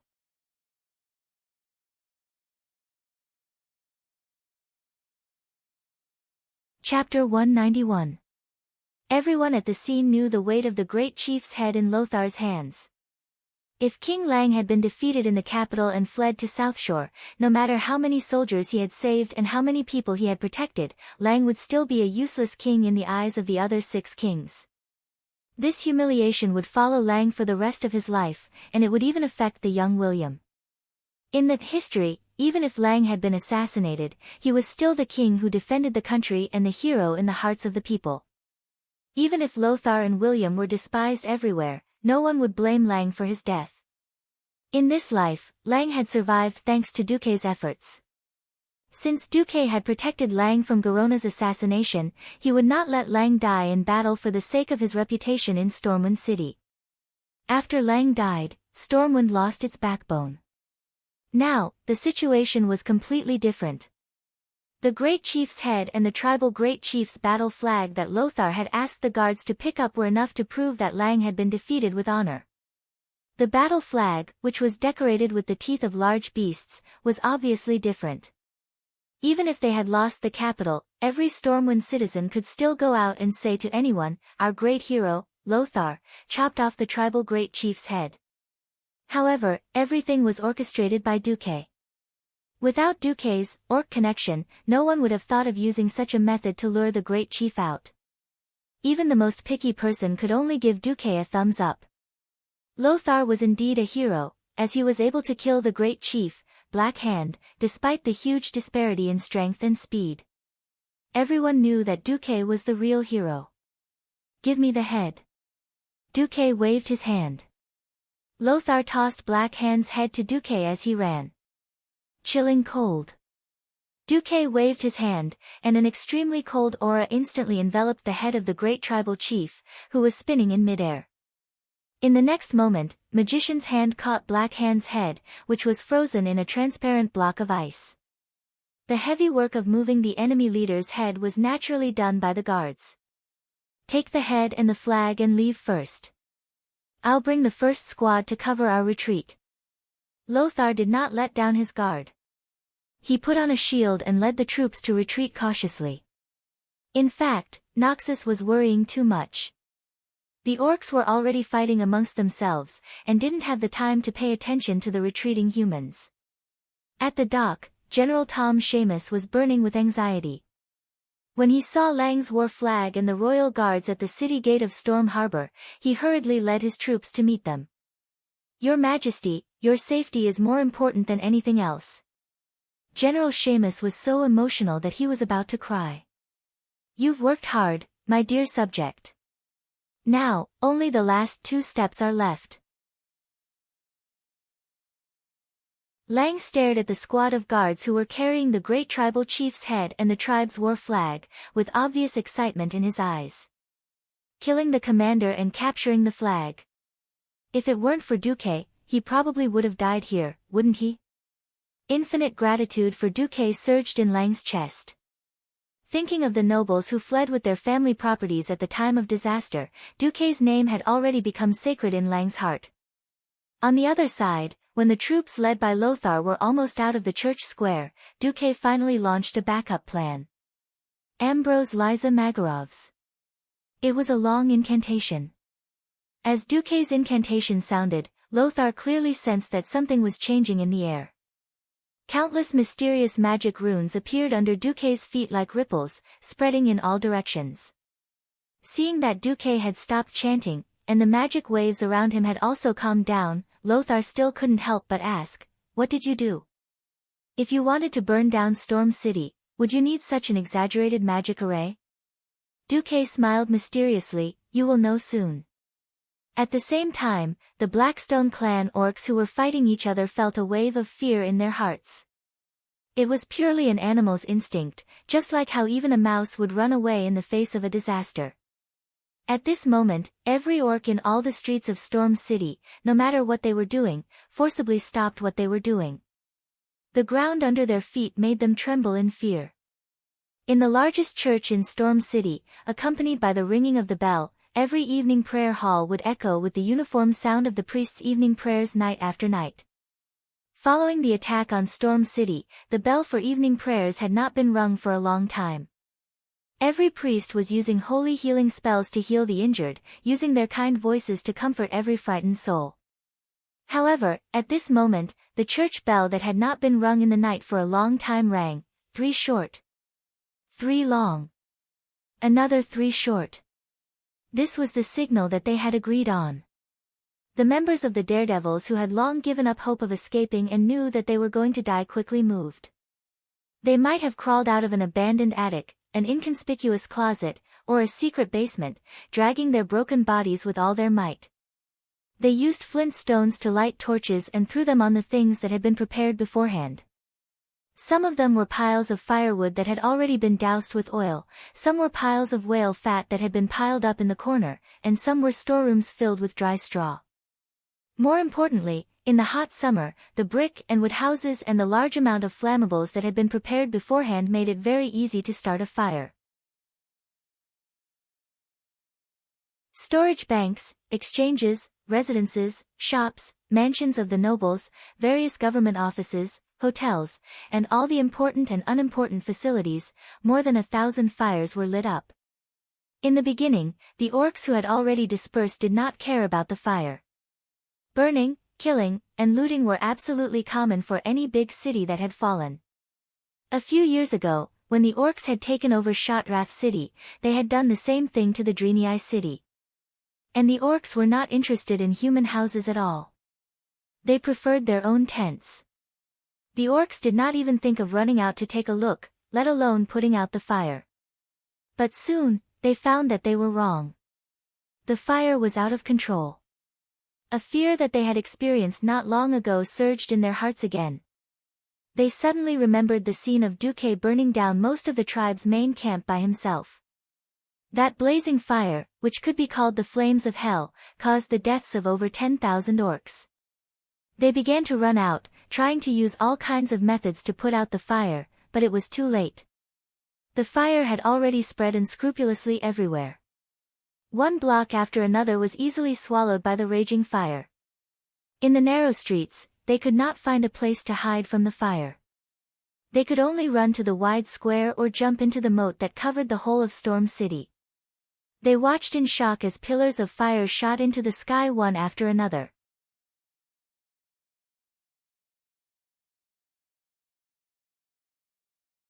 Chapter 192. The area of fire grew wider and wider. Looking down from the black sky, one would find that the entire city seemed to have been flooded. It was a torrent of raging flames. Beep, beep, la la la. Low houses, towering mansions, huge warehouses, and countless other houses that had been burned through collapsed one after another. Along with the continuous rumbling, countless orcs who could not dodge in time were crushed to death by the brick and wood houses in the narrow streets. Ah! Fire! Run! The streets and main roads had already been sealed off by the raging flames. At almost every important intersection, there were 2 large houses that had collapsed. The enormous burning towers just happened to block every path of escape. The orcs who had already hidden in the safe zone were trembling in fear, cold sweat dripping down their backs. They could only watch as their compatriots were devoured by the flames. Even if they covered their ears, they could still hear the screams and cries of their brethren as they burned the city. There was also the wild laughter of the human suicide squad before they lost their lives. Ha ha ha ha. There was no regret, only the wild laughter of an enemy being killed. At that moment, the orcs realized that they had fallen into a common nightmare. That nightmare was named Duke Marcus. Once again, he burned countless orcs to death with his flames. Orgrim also jumped into the city's canal. Even though it was a hot summer day, the river water was still warm, but it did nothing to raise the temperature in his heart. This was an extremely painful trap for him, and he lost more than half of his men. If it weren't for the fire, perhaps even the remaining half of his body would have been killed by the crazy counterattack of the Black Hand Guards. He could no longer remember how many Black Hand Guards he had killed with his hammer of destruction. It was once a weapon that he was immensely proud of. He had used it to slay countless ogres and over 100 ferocious beasts in our world. But now, under the moonlight, the blood on the hammer of destruction flowed along the water of the canal. It was the blood of the Blackrock tribe, the blood of his fellow beast men. However, Orgrim still had a strong sense of doubt and ominous premonition. He had a feeling that Duke Marcus, who was more devilish than the devil, had more tricks up his sleeves. Unknowingly, the moon was shrouded in dark clouds again. In the shining river, they saw a series of golden runes extending to the riverside like flames. That's impossible. Orgrim couldn't help but scream, "Get to the shore. Quick. Otherwise, it will be too late." Orgrim frantically called out to his men, his brethren. His subordinates obeyed. Even if they were a little unwilling, they still climbed up to the shore. Not far from the bluestone path along the riverbank was the city wall that had been roasted by the blazing Flame Street district until even the bricks had turned red. These 3-meter-high low walls, together with canals that could act as moats when necessary, divided Stormwind City into 6 large districts. Even though they were sitting on the blue stone by the riverbank, they could still feel the extreme heat. If it wasn't for Orgrim's roar, they would have sunk back into the cool water. In fact, many beast men who were not directly under Orgrim had done so. They returned to the river, and crossed the boundary between hell and the human world that the Grim Reaper had drawn with his scythe. It was as if there was a blazing sun rising from the depths of Stormwind City, arching the earth as if it would break through at any time. Countless golden runes glowed from the black soil beneath the canals. The beast men in the river could clearly see their toes from the surface of the water. Rumble the entire Stormwind City shook. From King's Valley in the south to Stormwind Fort in the north, from the Mage District in the west to the Old City in the east, every street was shaking. The statue of Medivh that stood in the middle of King's Valley began to shake violently. Then, the statue that symbolized the guardian of the old era began to crumble. Every brick on the ground, along with the sand under them, rose and fell like waves, becoming more and more turbulent. Even the beast men who were hiding from the flames on the ground were thrown into the air, dropped down, and then thrown up again. The wooden beams and pillars that were already starting to burn in the flames creaked and exploded one after another, speeding up the collapse of every house that had yet to collapse. Then, the golden light shot out of the ground and into the bottom of the river. The streets and roads that were originally without flames became roads of flames. Every drop of water in the canals that were supposed to be shelters evaporated due to the high temperature. The beast men who were still in the river were scalded to death in a few blinks of an eye. And the water turned into steam. The hot steam was even more lethal than the flames. The orcs couldn't suppress their breathing, so they inhaled a large amount of hot steam. The steam destroyed the alveoli in their lungs, making them feel like they weren't breathing air, but fire. Even the beast men who climbed up to the riverbank could not escape the fate of death. They only lingered on for a little longer than their brethren in the river, and then followed in the footsteps of their brethren. All the beast men in Stormwind City screamed in agony, and then everything returned to silence. In the city, there was only the crackling of the raging flames, and the crackling of pillars, bricks, and glass falling to the ground. Other than that, the entire city fell into a deathly silence. How many beast men could survive? Not 1 in 100. The beast men who ran out of the streets or jumped into the river were almost completely wiped out. Only a small number of beast men who were trapped in the fire managed to escape the scythe of the death god. Orgrim did not die. With his high fire resistance, he managed to withstand the flames, but a lot of his hair was burned off. Climbing out of the fire that was no longer as hot, Orgrim saw the charred corpses that filled the streets and riverbed. Duke Marcus, he had never hated a person as much as he did now. Even when he received news of his best friend Durotan's death, Orgrim still controlled his emotions. But this time. Only this time. Orgrim completely hated a human. He was the new guardian of Stormwind, Duke. I will kill you. I swear, even if I have to chase you to the ends of hell, I will kill you.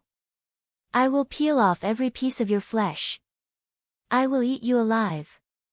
I will break every single bone in your body and crush them. I will, woo. On the scorched ground, Orgrim knelt down dejectedly. It's over. The elites of the Blackrock clan were all burned to ashes.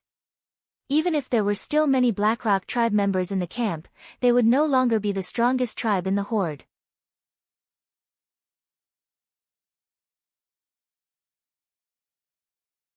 Chapter 193. In Stormwind Port, separated by a city wall, tens of thousands of Stormwind Kingdom's elite soldiers witnessed the last scene of their beloved city.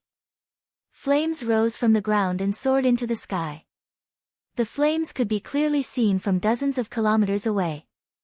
The fire lit up the entire night sky. Perhaps, from today onwards, Stormwind City would be known as Flame City. This is... Lang couldn't help but ask as he watched Duque return under the escort of Lothar and his elite soldiers. This was definitely not something that could be achieved by ordinary arson.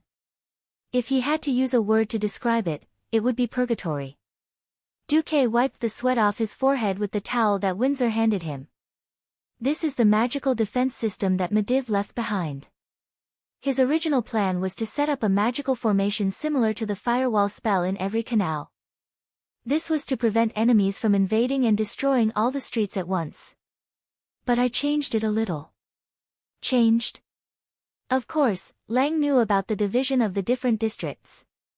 Why were there canals and walls separating the districts of Stormwind City? It was so that they could resist. In fact, there were secret tunnels between the districts so that even if parts of the districts were conquered, they could still use the secret tunnels to take back territory. Yes, I ordered the Suicide Squad to set the entire city on fire and block the streets to drive all the orcs into the rivers. Then, Duque didn't finish his sentence. Everyone present was smart. They immediately realized that this was a chain reaction. By driving the orcs away, they would gather them together and then exploit the enemy's psychological blind spots to turn the safest place into a real death zone. No one would have thought that the canals that could avoid being burned to death were the real killer moves. Suddenly, everyone felt lucky that Duque was one of them. Killing the great chief of the Horde and burning 100,000 of the Horde's soldiers with a fire. This glorious achievement easily made the soldiers cheer. The cheers didn't last long. It was simple. Everyone's heart was still heavy. Tens of thousands of soldiers gathered at the Stormwind port. The huge square of the port became extremely crowded because there were as many as 50,000 people. In order to avoid being outflanked by the Horde, the goblins had detonated the explosives on the cliff closest to Storm Harbor. However, once the fire was extinguished, if the Horde attacked again, these 50,000 people would have nowhere to run. These were not ordinary recruits. Perhaps many of them were from the militia or local garrisons. The real regular army only made up about 60% of them. But they had one thing in common: these 50,000 people were all veterans who had experienced more than one war with the orcs. It was not an exaggeration to say that these 50,000 people were the essence of Stormwind. If these 50,000 people could evacuate safely, Lothar was confident that he could train an army of 200,000 people within a year with these 50,000 people as seeds. If all 50,000 people died here, Lothar was right to be worried. In history, Lothar fled in panic with only the Queen and Prince Rin, an orphan and a widow, and thousands of soldiers. As a result, they were under the control of other human kingdoms. But tonight, the so-called history had changed beyond recognition. Lothar combed his sweaty hair and patted Duque on the shoulder. "All right. Now it's time for you to perform." The 50,000 soldiers silently parted to the left and right like the tide, each of them in awe. The person who strode in front of them was the hero Duque. Many people felt that this excessively young man was a mystery. In just a year, he had risen rapidly and become an important minister in the kingdom. Not only did he have powerful magic power, unparalleled courage, and the wisdom of a top tactician. From taking in the Murloc Naga to expand the Pearl Sea route for Stormwind City, to raiding Karazhan and killing Sargeras, to setting fire to the Horde's army, and finally to burning the city. The name Duke Marcus had become a legend. Now, everyone was shocked when they thought that they were about to become a part of this unfinished legend. No one knew what Duque was going to do next, but everyone felt that Duque could do it. This was the sense of trust that was based on actual achievements. Duque had proven himself time and time again. Now, it was just another step in Duque's legend to climb to new heights. Under thousands of gazes, Duque walked onto the dock and towards the dark sea. On the sea, the wind was strong and the waves were strong. The only thing that could be confirmed was that there were no ships on the sea, not even a sampan. Duque had personally promised every high-ranking official of Stormwind City that he would evacuate these 50,000 soldiers safely. How would he evacuate? "Is Great Wizard Duque going to open the portal?" a knight with some knowledge asked his colleague in a low voice. "Impossible. I've seen the wizard's portal. I heard that it's very unstable, and even the sky wizards can't teleport more than 10 people at once," another knight replied. "It's not a portal." This time, it was General Tom Simois who spoke. "Even the dark portal that attracted the orcs this time can't teleport more than 500 people at once." not to mention 50,000 people. Unknowingly, Duque had already walked to the end of the dock. Ah! Amidst many people's exclamations, Duque seemed to have lost his footing and fallen into the sea from the stone dock. But the next step, Duque stepped on solid ground. Ice. It was actually ice. Incomparably cold air instantly spread from under Duque's feet, and in the blink of an eye, a large area was frozen. The huge waves that were rushing towards him froze in front of Duque. The surging seawater lost all its momentum, and quietly and obediently crawled in front of Duque, in a frozen state. The large area of the sea opposite the dock was completely frozen by Duque's cold air. Rapid avalanche? No, this was no longer just a simple, rapid avalanche. The ice shield on Duque's body expanded almost endlessly, and all the seawater that entered the cold shield was instantly frozen.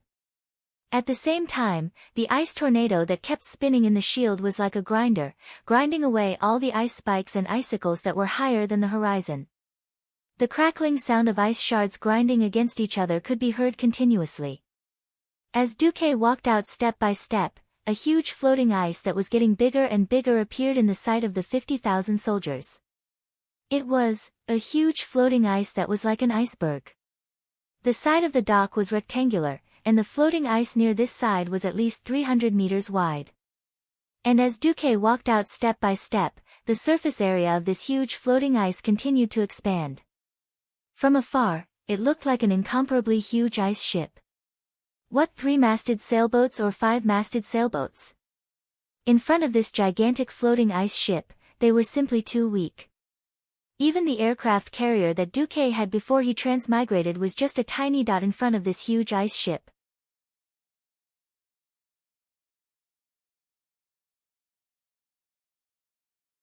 Chapter 194. Heavens, how much magic does Duque have? Even though Duque had told him earlier, Lang was still in disbelief. Beside Lang, the last Morning Star Court mage heaved a long sigh. Your Majesty, if it were me, I might only be able to support half the area. Lang, Andoin and Bolvar were visibly moved. Did this mean that Duque's magic far surpassed the standard of an average Morning Star mage?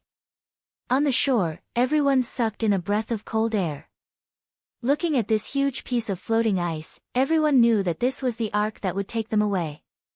However, what if they stood on it for too long? Would they freeze to death? It was summer, and while it was great to play with the ice, the cold air it emitted made people cower. Everyone, move aside. Windsor was already instructing Duque's private soldiers to work.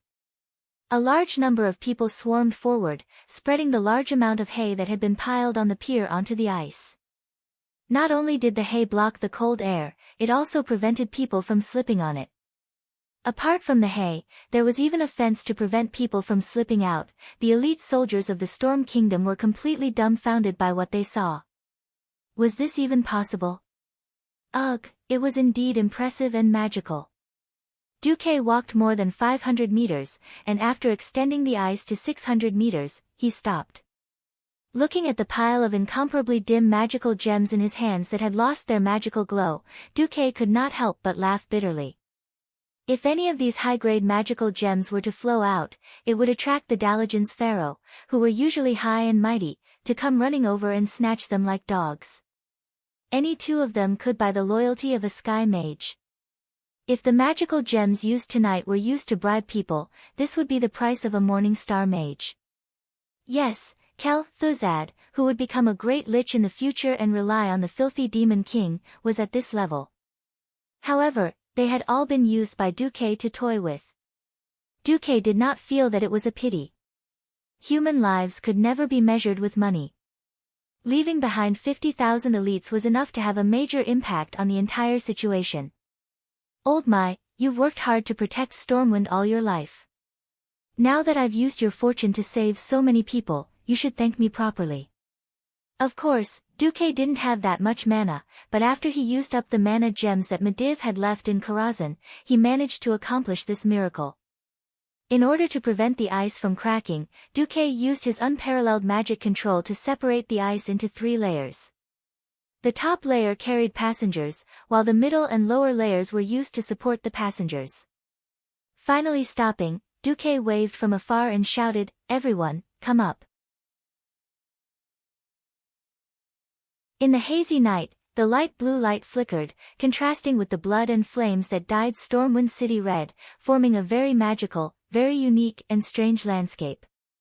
The cold air began to condense, and the light reflected from the surface of the ice formed an illusory scene. The magical beauty of the huge ice ship made everyone forget the sense of loss of the capital for a moment, and put their minds into this surreal dream. The 50,000 troops, under the command of various commanders, walked along the dock and boarded the ice ship in an orderly manner. The air rippled with the sound of whispers. Of course, the biggest topic of discussion was how they were going to move the huge ice ship. Is Duque going to create a few giant sails out of thin air? How is he going to control it? Lang asked Anduin softly. How would I know? Lothar rolled his eyes. Back then, Duque had suggested using the ice ship to transport the soldiers away during the secret discussion, which sounded very noble. But in reality, when it came down to it, no one had ever studied how to move such a huge ice ship. The senior executives only knew that without the last 50,000 elite troops, they wouldn't even be able to stall for time. If Duque could save all of them, it would be a waste of time. Even if the orc army was burned to ashes, Clayan and the others thought that they would just have to make a few more trips to transport as many as they could. They agreed to Duque's plan purely because there was no better way. Out of trust in Duque, no one asked carefully about the details. Then, they ushered in the moment of a miracle. Duque took out a peculiar conch that was engraved with runes and blew into it. More than 10 seconds later, thousands of bubbles appeared on the surface of the sea. A group of something was emerging from the bottom of the sea. Even though everyone was mentally prepared, they were relieved when they saw the hilarious and huge eyeballs. Murlocs. Thousands of murlocs. They floated up from the bottom of the sea in a disorderly manner. Some places were simply crowded with murlocs, and there was no fear of falling into the sea at all. Some places were tens of square meters, and there was not a single murloc. The Naga arrived. The burly male Naga carried large bundles of ropes on his shoulders and quickly climbed onto the ice. The ropes were tied with sharp grappling hooks. The male Naga chiseled these grappling hooks down and fixed them on the ice. At this time, the Naga priestess, Vara, came. She still crossed her 4 crystal arms and bowed, but this time her head was lower. Great Master, Vara Furlan Elvis is at your command. Duque waved his hand. Let's go. The male Naga held a giant hammer and smashed it hard at the connection between the dock and the ice ship. Not long after, there was a loud clatter, and the last connection between the ice ship and the land was separated. Vara's 2 right arms pointed to the dark distance and made a sharp and majestic voice, Jalalalajuo. You lowly murlocs, for the great lord of the ocean, get more people, pull the ship. Like a tug of war, nearly 100 murlocs pulled a rope and pulled with all their might. Thousands of splashes suddenly rose on the surface of the sea. At first, it was very slow, but it finally began to feel like it was moving. In the distance, in the darkness of the night, the blurry mountains and the torch-like Stormwind City seemed to have moved. Everyone knew that it was not Stormwind City or Stormwind Port that moved, but the ice ship under their feet. The soldiers, who were still in shock, finally reacted. Woo woo woo. The veterans cried. Some of them had lived in Stormwind City since they were born. Not only them, but their fathers, grandfathers, and many generations of ancestors had all lived in Stormwind City. Now, even if it was a glorious retreat, they still could not suppress the disappointment in their hearts. Before, their lives were uncertain, but now that they were finally sure that they were safe, they finally did not need to control their feelings. Woo woo woo, wails sounded in the team. Under the siege of hundreds of thousands of ferocious orcs that could fight 10 against 1, heavily injuring the enemy and then retreating. This was a myth for the soldiers of Stormwind City, but for the militia, garrison, and even civilians who were not soldiers not long ago, it was a fairy tale, a magical fairy tale. You're tuning in to the Blissful Bookshelf YouTube channel. We're so grateful for your support, and don't forget to subscribe to join us on this incredible journey through captivating stories. Your generosity through donations truly makes a world of difference, as it's the primary source of revenue that allows me to expand and enhance this channel for you.